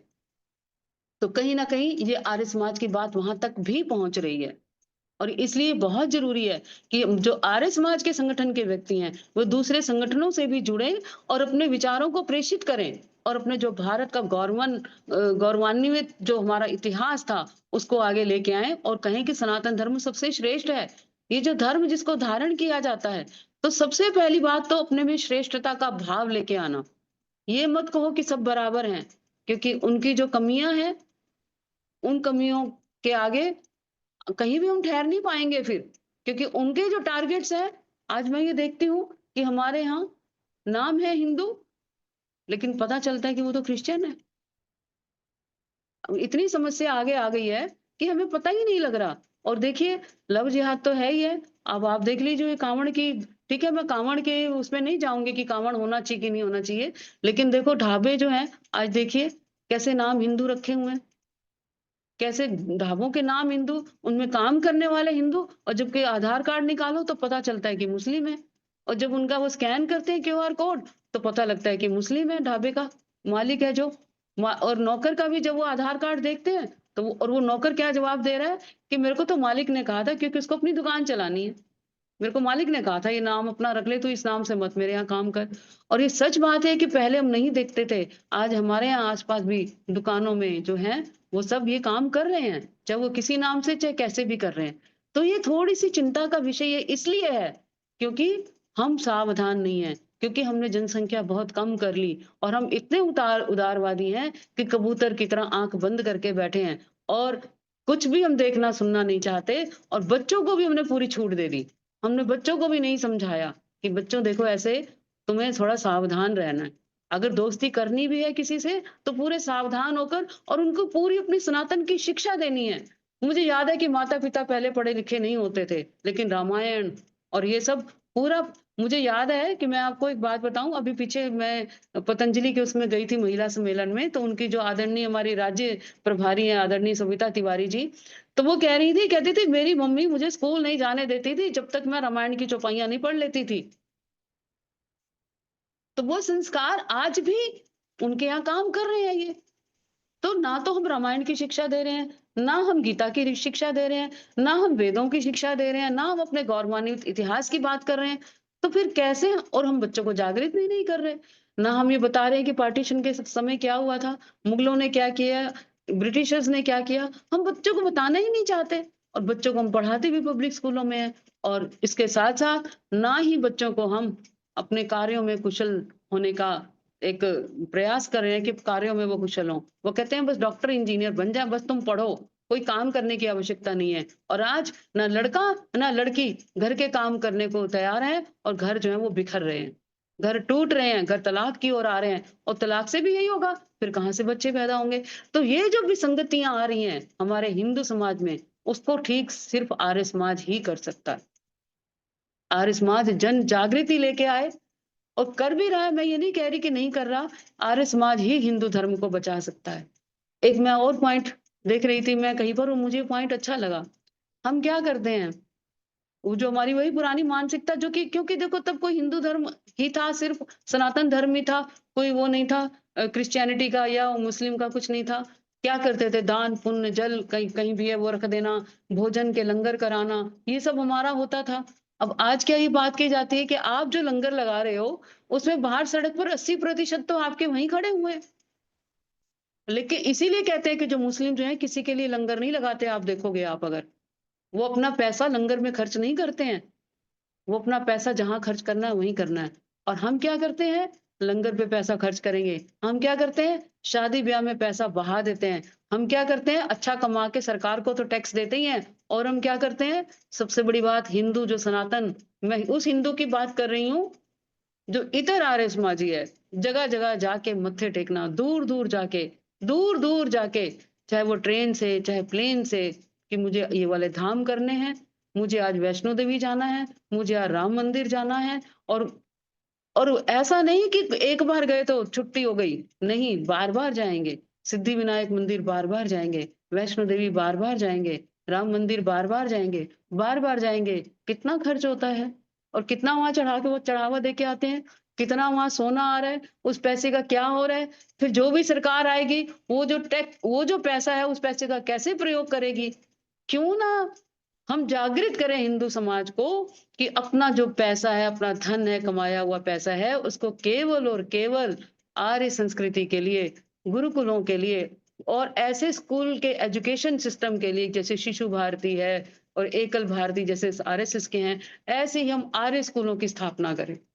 सारा पैसा हम गुरुकुलों में, आर्य स्कूलों में दें, जिसमें कि डीएवी का यद्यपि अब स्वरूप ऐसा नहीं रहा जो पहले इनके संस्थापकों ने किया था, तो कुछ-कुछ उसी तरह से कि विज्ञान की शिक्षा भी हो और धर्म की शिक्षा भी हो, साथ-साथ चले।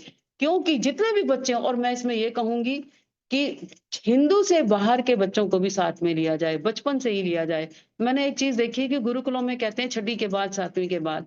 तो छठी 7वीं के बाद तो जो लेते हैं बच्चों को लेते हैं, लेकिन ऐसा कुछ होना चाहिए कि बच्चों को 3 साल से ही किसी न किसी तरह से इन प्रेप स्कूल एक तरह से बने हों, जिसमें कि हमें हमारी भारतीय संस्कृति की शिक्षा दी जाए और सब कुछ अलर्ट किया जाए कि कैसे हम कैसे सावधान रहें।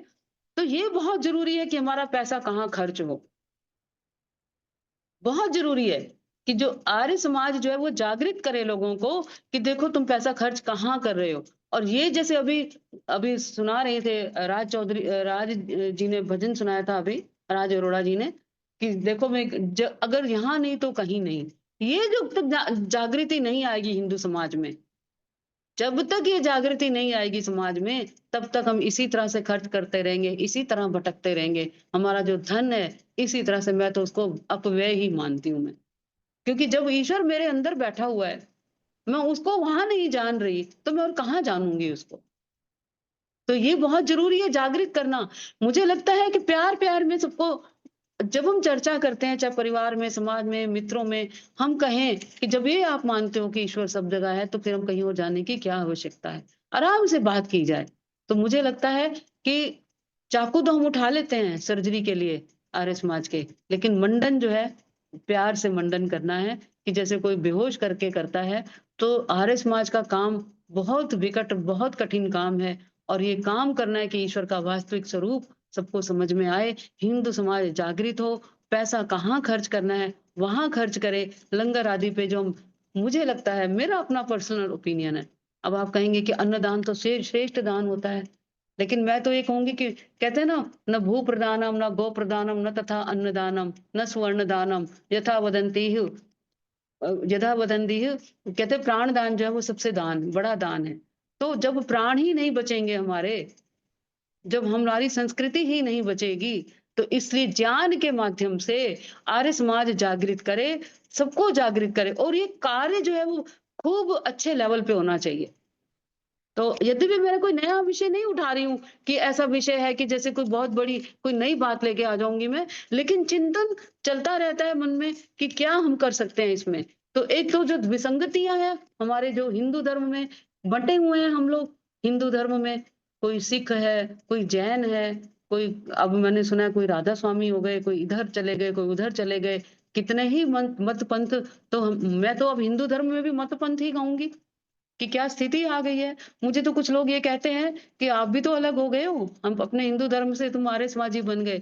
और मैं उनको समझाने का प्रयास करती हूँ कि हम तो वेदों की ओर लौटने की बात करते हैं, हम तो सनातन संस्कृति की बात करते हैं, हम तो वापस जो हम चले गए थे पुराणों की ओर, मूर्ति पूजा की ओर। और मैं आज पढ़ रही थी एक, उसमें व्हाट्सएप में कटिंग आई हुई थी कि महर्षि दयानंद ने अंत में अपने जो लिखा था वो ये लिखा था कि मेरी यही एक इच्छा है कि जो हिंदू समाज है वो इस मूर्ति पूजावाद से निकल के उसका उत्थान हो, जगह जगह आर्य समाज की स्थापना हो, और विश्व में जो है शांति फैल सके। क्योंकि शांति तभी फैलेगी कि जब हिंदू जो है वो संगठित होगा और समझेगा ईश्वर का स्वरूप क्या है, और वो संगठित तभी होगा।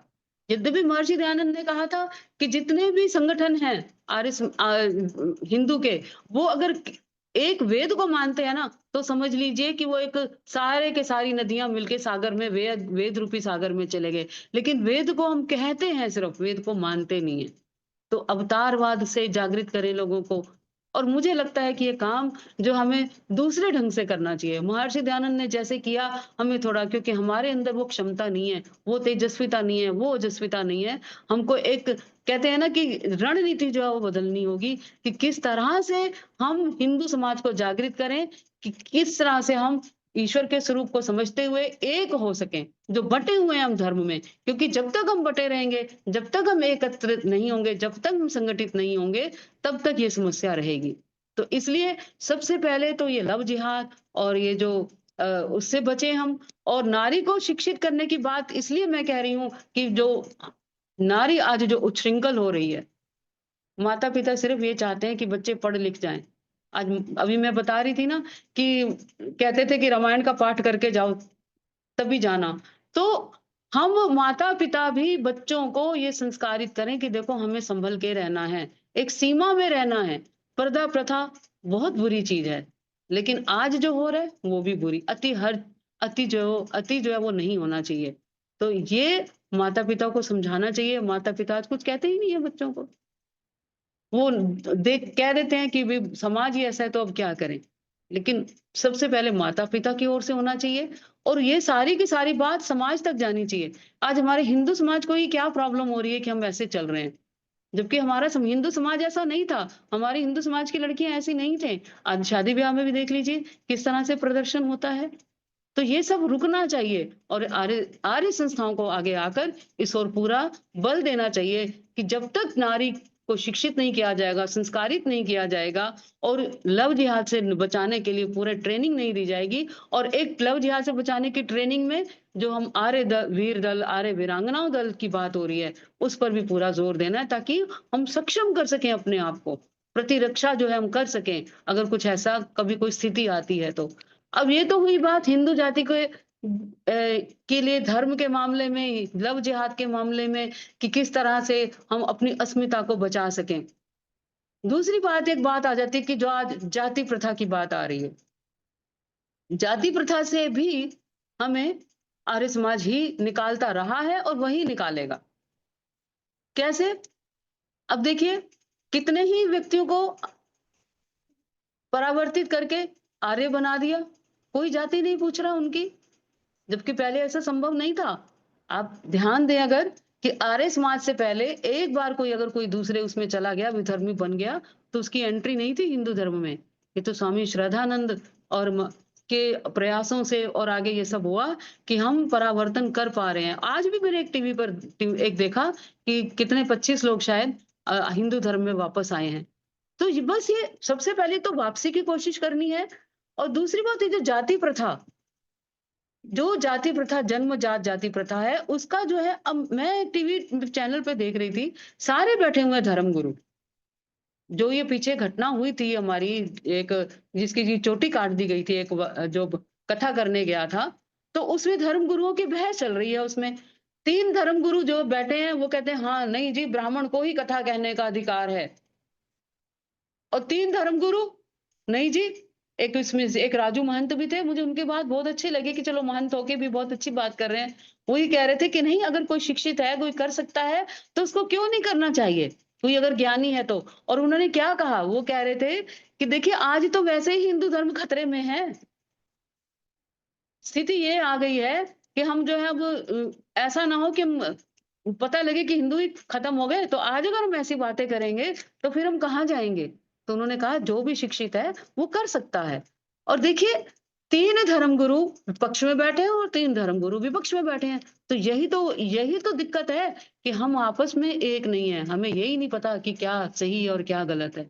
और जात तो एक तरह से जो धर्मगुरु जाति प्रथा की बात कर रहे हैं, जो धर्मगुरु ये कह रहे हैं कि ब्राह्मण को ही अधिकार है, जन्म से जो ब्राह्मण है, तो देखिए कहाँ हमारी हिंदू जाति का विकास होगा, कहाँ हिंदू जाति हमारी बचेगी।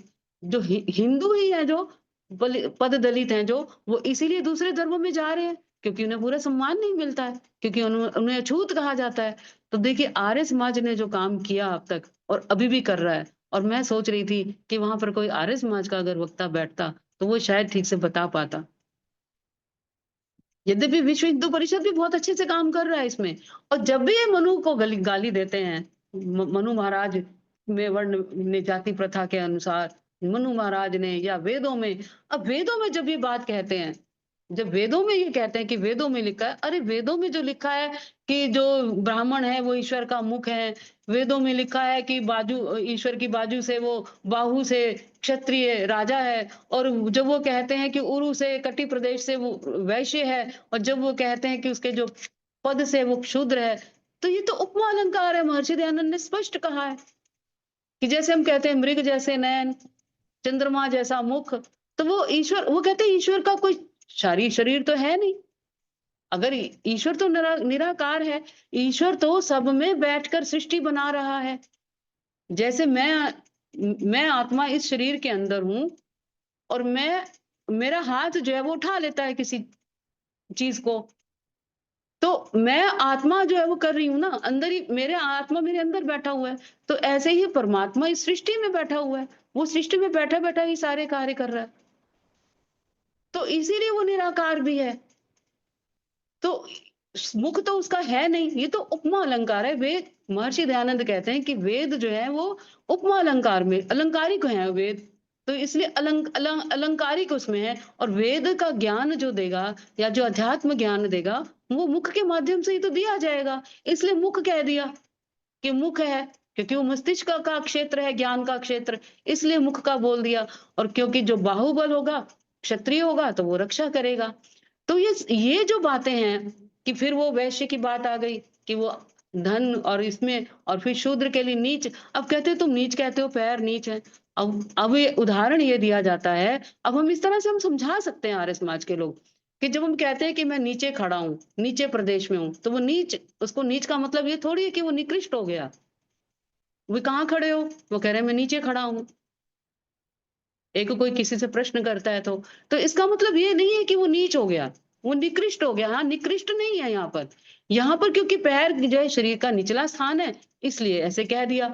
क्या पैरों के बिना ये शरीर चल सकता है? रसोई में भी अगर कोई खाना बनाने जाता है तो बिना पैरों के तो नहीं जा सकते, क्योंकि शरीर में जो गर्दन है वो सबसे इंपॉर्टेंट बात है। हाथ कट जाए कोई बात नहीं, पैर कट जाए कोई बात नहीं, शरीर फिर भी रहता है, व्यक्ति फिर भी रहता है। शरीर का अगर गर्दन कट गई तो क्या रहेगा? इसलिए उसको, क्योंकि उसकी प्रधानता है, क्योंकि वो मुख्य है, क्योंकि उसके बिना, ज्ञान के बिना ये संसार नहीं चल सकता, इसलिए वो उस तरह से प्रधानता की गई। लेकिन ऐसा नहीं है कि ये जो है बहुत ज्यादा अंतर कर दिया गया। वर्ण व्यवस्था कार्य के आधार पर थी। क्या कोई जन्म से इंजीनियर बन सकता है? क्या कोई जन्म से डॉक्टर बन सकता है? ज्ञान प्राप्त करेगा तभी बनेगा, ज्ञान प्राप्त करेगा तो ब्राह्मण बनेगा, ज्ञान प्राप्त नहीं करेगा तो ब्राह्मण नहीं है। तो ये बात हमें सभी को, आर्य समाज के लोगों को समझानी चाहिए कि ये जो वर्ण व्यवस्था थी उस समय थी, क्योंकि 4 ही वर्ण थे, वो कार्य क्षेत्र के आधार पर विभाजन था। लेकिन आज वो स्थिति नहीं है, आज वो स्थिति बदल चुकी है। आज हम, कोई भी जाति का कोई भी कार्य कर रहा है। ब्राह्मण जो है वो वैश्य का काम भी कर रहा है, और वैश्य जो है ब्राह्मण का काम भी कर रहा है। और महर्षि स्वामी रामदेव ने ये बात बहुत अच्छी कही, जब किसी ने कहा, जब किसी की इस बात के ऊपर कि वो तो ऐसे कहते हैं जी ब्राह्मण जो है वो सबसे श्रेष्ठ है और ब्राह्मण को ये कार्य करना चाहिए, तो उन्होंने कहा ठीक है, ब्राह्मण श्रेष्ठ है, अगर ब्राह्मण ही कथा करे तो फिर ब्राह्मण फिर कोई और कार्य ना करे। फिर जब तुम, और बहुत अच्छी बात कही है उन्होंने कि फिर वो दूसरे क्षेत्र में एंट्री ना करे फिर वो। तो इसलिए उन्होंने कहा कि जो भी शिक्षित है वो इस कार्य को कर सकता है, जो भी वेद पाठी है। और हमारे आर्य समाज में तो बहुत सुंदर व्यवस्था है कि जो भी शास्त्री बन गया, आचार्य बन गया, वो सब कर रहा है, और बहुत अच्छी बात है। और जो आर्य समाज ये कर रहा है, और इसीलिए मैं कह रही हूँ अधिक से अधिक गुरुकुल, अधिक से अधिक शिक्षण संस्थान, ताकि जाति की व्यवस्था को बिल्कुल समूल नाश किया जाए। और जो वेद की जो बात कहते हैं कि ब्राह्मण क्षत्रिय वैश्य वेद कहता है, उसका भी स्पष्टीकरण आए। मैं तो कहती हूँ हमारे टीवी के मंच पर आए आर्य समाज के, क्यों नहीं आते? आरएसएस के भी आते हैं और दूसरे महंत भी आते हैं, आर्य समाज के भी वक्ता आने चाहिए। हम कितना हम धन अपना जो है अपने वार्षिक उत्सवों में और इसमें करते हैं। 200वीं जयंती जो हमारी चल रही है महर्षि दयानंद की, तो मैं तो ईश्वर से कामना करती हूँ, प्रभु से प्रार्थना करती हूँ कि एक दिन टीवी चैनल पर भी हमारे आर्य समाज के वक्ता आए, ताकि वो समाज को और अधिक, क्योंकि मीडिया जो है वो सबसे अधिक जागृत कर सकता है। और मैं मानती हूँ आज बहुत हैं, गौतम खट्टर हैं, किस किस के नाम लूं मैं, आज बहुत लोग कर रहे हैं काम जागृति का। और मैं आशान्वित भी हूँ, ऐसी बात नहीं है, मैं आशान्वित भी हूँ, बहुत अच्छा काम कर रहे हैं सबके सब। और इसलिए आज मैं सबसे ज्यादा मुख्य बिंदु, बहुत से काम है जिसपे आर्य समाज ने काम किया और कर भी रहा है, चाहे अंधविश्वास है, चाहे पाखंड है। मेरा समय अधिक हो गया, मुझे पता ही नहीं लगा, क्षमा चाहती हूँ मैं। तो मुख्य बिंदु जो है वो धर्म आधारित, जो हमारा संगठन नहीं है, संगठित हो तो हमारी हिंदू जाति बचेगी। नारी को संस्कारित किया जाए कि वो लव जिहाद में ना फंसे, उस पे हम काम करें। और जो उदारवादी लोग हैं उनको भी समझाया जाए कि देखिए, हम ये उदारवादी, इतना उदारवादी मत हो कि तुम सावधान ही ना रहो, आंख बंद करके बैठ जाओ कबूतर की तरह, वो ना हो। और तीसरा, जाति जो व्यवस्था है उस पर प्रहार हो, उसके ऊपर जो काम आर्य समाज कर रहा है, प्रैक्टिकली कर रहा है जो आर्य समाज, कि सबको आर्य संगठन के साथ लेके, आर्य जो के साथ जोड़ के, आर्य नगर बसा के जो प्रैक्टिकली कर रहा है। और आर्य समाज जो है ये लोगों को भ्रमित जो हो रहे हैं लोग, जो महाराज मनु को गालियां दे रहे हैं, आर्य समाज का काम है। कि मुझे बड़ा दुख होता है कि जब महाराज मनु को गालियां देते हैं, क्यों नहीं आगे बढ़ के कहते हैं कि देखिए पुरानी व्यवस्था थी, आज ऐसा नहीं है कुछ भी। तो हम जागृत करें लोगों को, तभी हमारा हिंदू समाज बच सकेगा। वरना तो मुझे लगता है कि पता नहीं क्या होगा। बहुत ज्यादा दमखम लगाना पड़ेगा आर्य समाज को, बहुत ज्यादा शक्ति लगानी पड़ेगी आर्य समाज को। जितना भी धन है हमारा, हम कोशिश करें कि उस धन को हम इस ओर लगाएं, जागृत करने में लोगों को, शिक्षण संस्थान अधिक से अधिक खोलकर जागृत करें। तो मैं अपनी वाणी को विराम देती हूँ और क्षमा चाहती हूँ। आज मेरे से ये गलती हो गई कि मैंने अपना समय का ध्यान ही नहीं किया, तो 37 होने को आ गए हैं। पता नहीं आज मेरे से ये कैसे गलती हो गई, मैं क्षमा चाहती हूँ। तो बहुत बहुत आपका धन्यवाद, आप सबने सुना। ओम शांति। बहुत बहुत धन्यवाद आदरणीय उषा मलिक जी, बहुत सुंदर चर्चा आपने, और समय के अनुसार आज बहुत आवश्यकता है जिस विषय को उठाने की और चर्चा करने की, तो आपने बहुत सुंदर विषय लिया कि हिंदू जागरण में आर्य समाज की भूमिका। क्योंकि आर्य समाज ही है जो कि हिंदू जाति को, सनातन धर्म को जीवित रखे हुए है। कहते हैं कि आर्य समाज ना होता तो देश में कौन भला नवजागृति लाता, आर्य समाज ना होता तो देश में कौन भला नवजागृति लाता, कौन सनातन वेद के अर्थ सही शुचि यज्ञ महत्व बताता, कीचड़ में ही सने रहते शुचि हीरा हमें फिर कौन बताता, आर्य समाज के पुत्र हैं हम तो आर्य समाज हमारी माता। देश में अगर नव जागृति को लेकर के आया है तो वो आर्य समाज है। और बहुत सारे विषय आपने रखे, जातिवाद की बात हो, चाहे लव जिहाद की बात हो, चाहे शिक्षा की बात हो, सही शिक्षा की बात हो, आर्य समाज ने प्रत्येक क्षेत्र में बहुत बढ़ कर के कार्य किया है। और सबसे पहले, सबसे ज्यादा आर्य समाज ने इन सभी विषयों को उठाया है। और आर्य समाज के कारण ही है कि आज हम जिस स्थिति में बने हुए हैं, वरना ना जाने कब के हम विधर्मी बन गए होते और हमारे जो है चोटी और जनेऊ सभी के छिन गए होते। तो ये आर्य समाज ही है। इसीलिए पंडित मदन मोहन मालवीय जी कहा करते थे कि अगर आर्य समाज दौड़ता है तो हिंदू समाज चलता है, अगर आर्य समाज चलता है तो हिंदू समाज बैठ जाता है, अगर आर्य समाज बैठ जाता है तो हिंदू समाज लेट जाता है, आर्य समाज अगर लेट जाता है तो हिंदू समाज सो जाता है। तो ये आर्य समाज की जिम्मेदारी है कि हिंदू समाज को, सनातन धर्म को आगे लेकर के इसी प्रकार से बढ़ता रहे। इसीलिए महर्षि स्वामी दयानंद सरस्वती ने कहा था कि जो उन्नति करना चाहो तो आर्य समाज के साथ मिलकर उसके उद्देशानुसार आचरण स्वीकार कीजिए, नहीं तो कुछ हाथ ना लगेगा। क्योंकि हम और आपको अति उचित है कि जिस देश के पदार्थों से अपना शरीर बना, अब भी पालन होता है और आगे भी होगा, उसकी उन्नति तन मन धन से सब जन मिलकर प्रीति से करें। इसलिए जैसे आर्य समाज आर्यवर्त देश की उन्नति का कारण है, वैसे दूसरा नहीं हो सकता।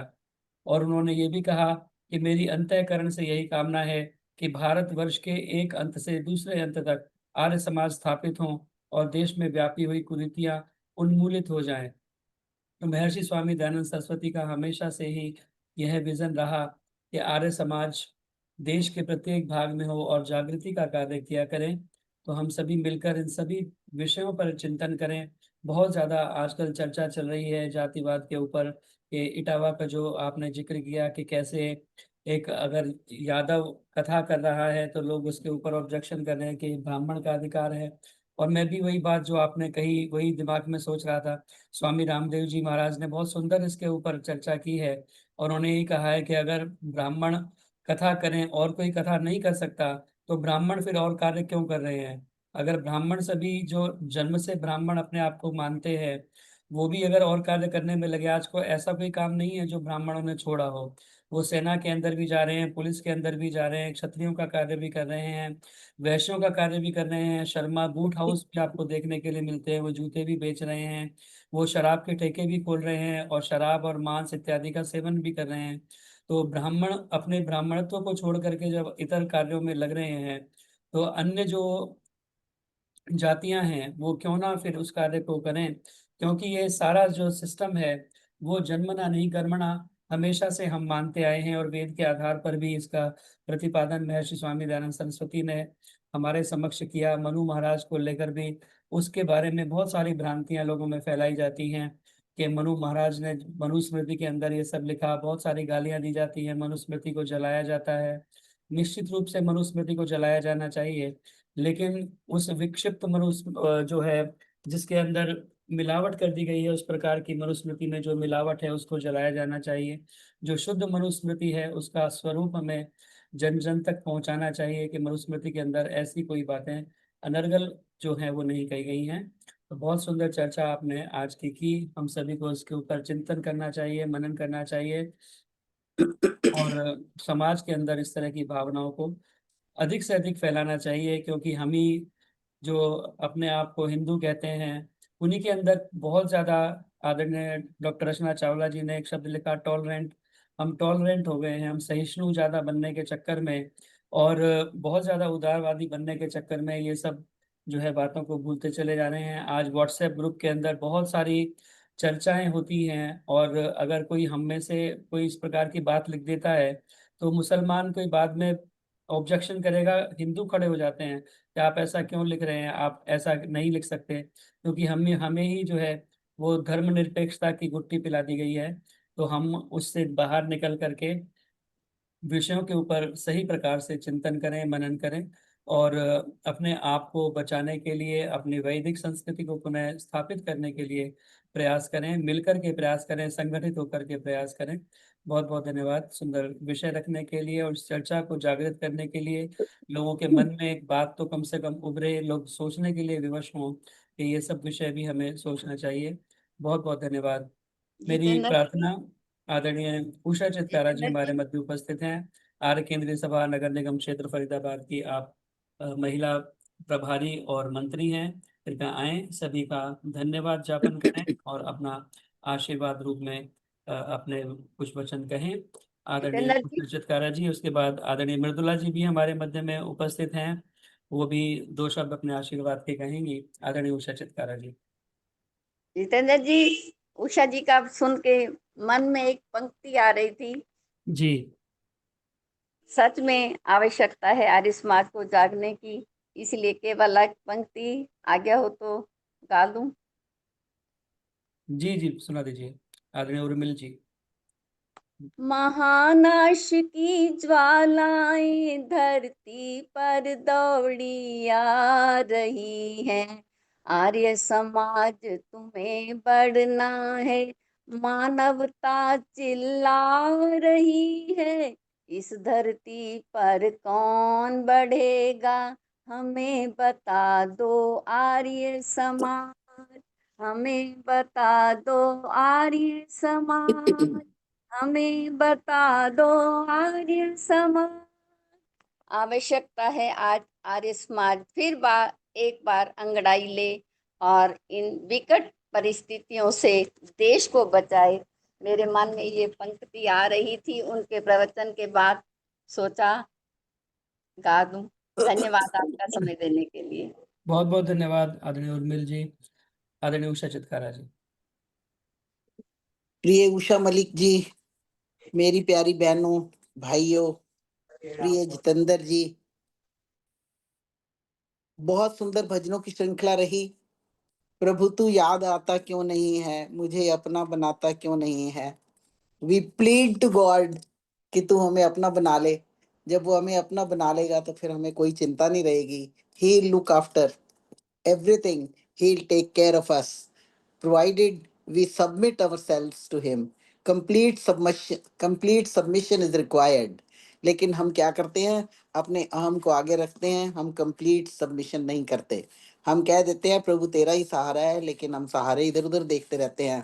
कहते हैं ना कि ऐसे सजदों से अल्लाह तो मिलता नहीं, हर जगह सर झुकाने से क्या फायदा, ऐसे सजदों से अल्लाह तो मिलता नहीं, हर जगह सर झुकाने से क्या फायदा।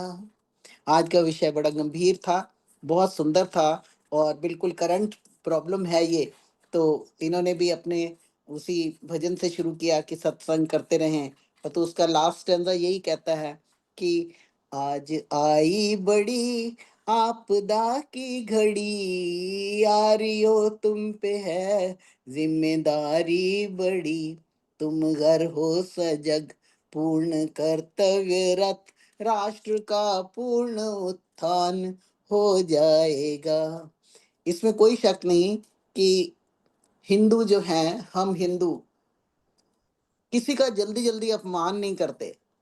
हम कहते हैं कोई बात नहीं, तो हम कोई बात नहीं में एक रहस्य छुपा हुआ है कि हम उनको परसुएड करें कि वो भी हिंदू आई मीन वेदों की संस्कृति को मानने लग जाए, वेदों की संस्कृति को फॉलो करने लग जाए। सिर्फ उनको घर लाने की वापसी, घर वापसी की बात ना करें।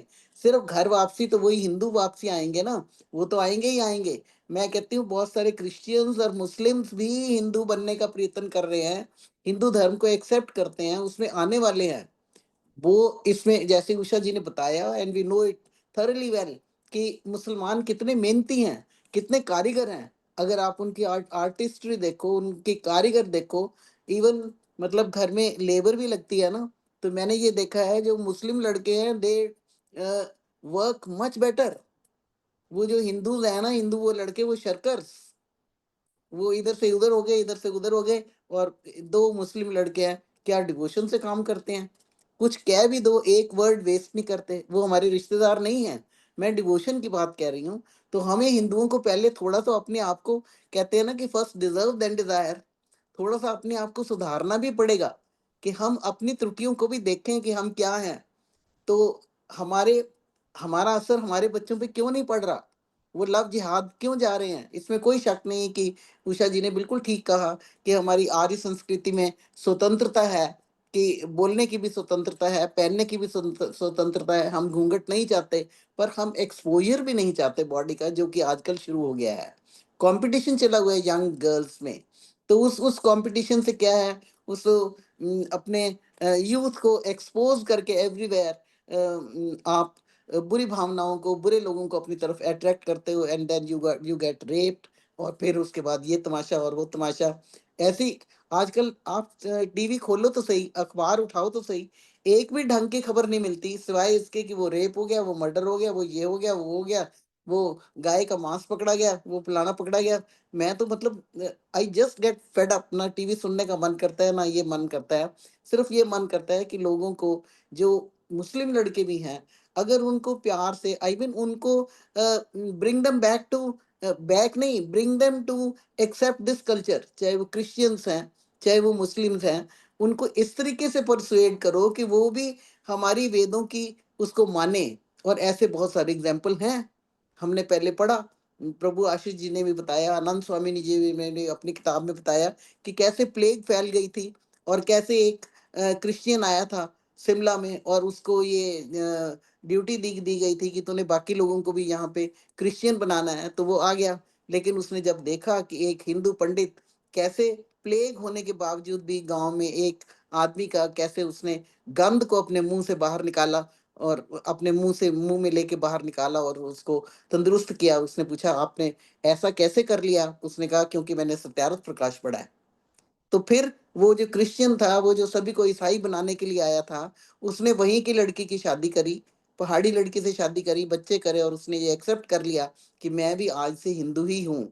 तो हम ऐसे कर्म क्यों ना करें कि हमें अट्रैक्ट करें, बजाय कि हम थ्योरेटिकली बताते रहें भी नहीं भी हमारा धर्म हिंदू है, हिंदू धर्म मानो। और हम मतलब क्या मानो, तो you have to prove it. बहुत सारे यूथ आर्य समाज के हमारे काम कर रहे हैं, मैंने देखा बहुत सारे आगे आगे आ रहे हैं, बहुत कर रहे हैं, बहुत लोग कर रहे हैं। लेकिन इसके लिए ये जरूरी है कि it is not the responsibility of a few, it is the responsibility of all of us, every one of us, कि हम किस तरीके का माहौल फैलाएं, किस तरीके से उनको अट्रैक्ट करें, ताकि वो इस कल्चर को एक्सेप्ट कर लें।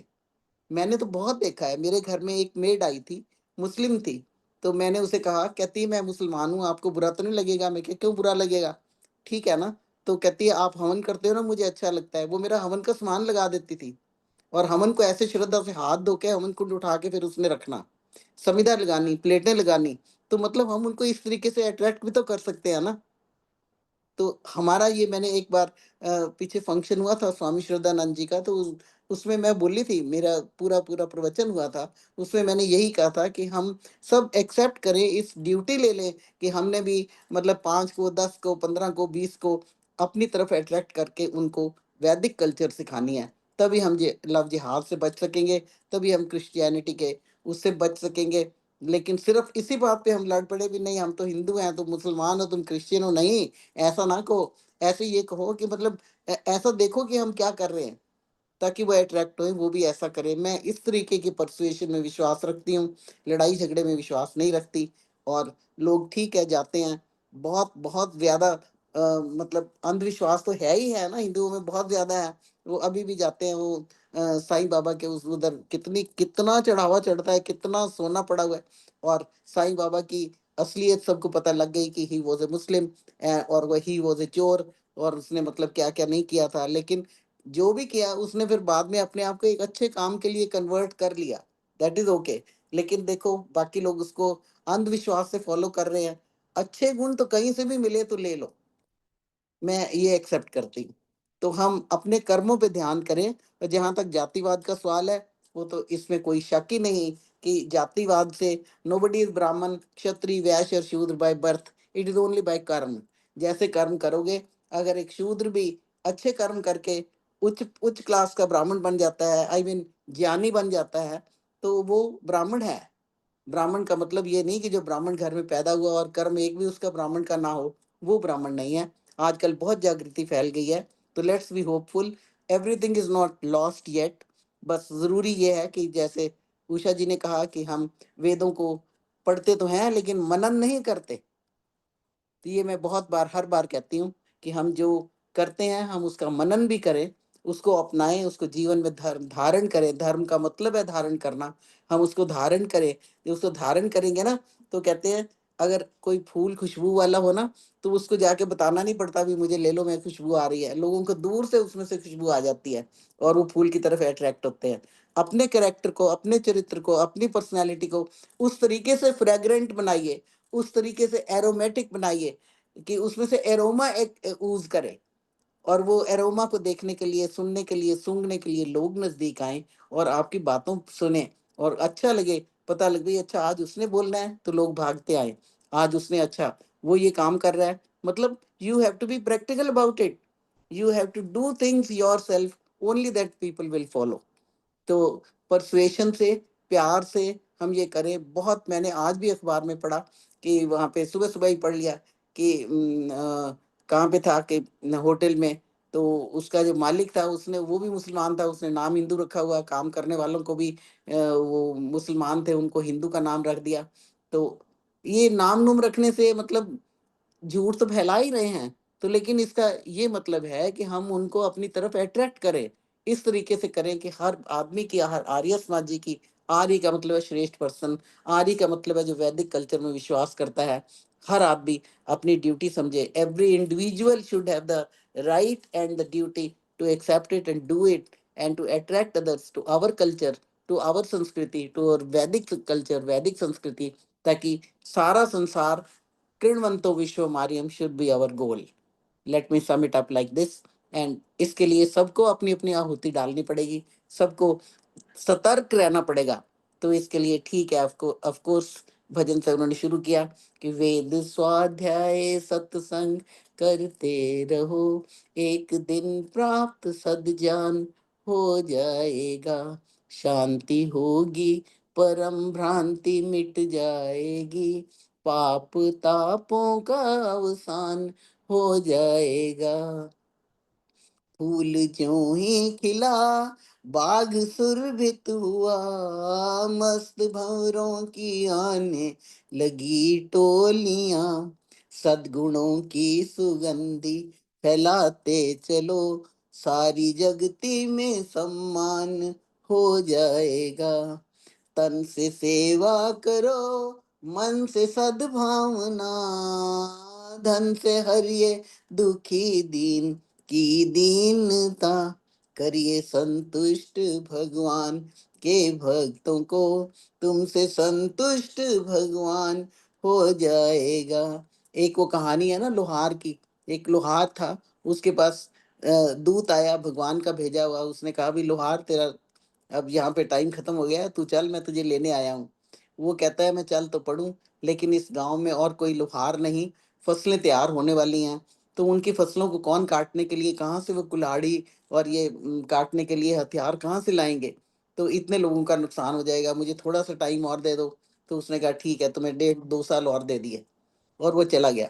2 साल के बाद वो फिर आया, वो कहता है ठीक है मैं तो चलने को तैयार हूँ, पर मेरा पड़ोसी बहुत बीमार है, उसकी घरवाली भी बीमार है, उसके बच्चे छोटे छोटे हैं, और उसका खेत तैयार है, अगर मैं उसके खेत की फसल नहीं काटूंगा तो वो सारे भूखे मर जाएंगे, तो थोड़ा टाइम और दे दो, मैं उनको पाल लूं।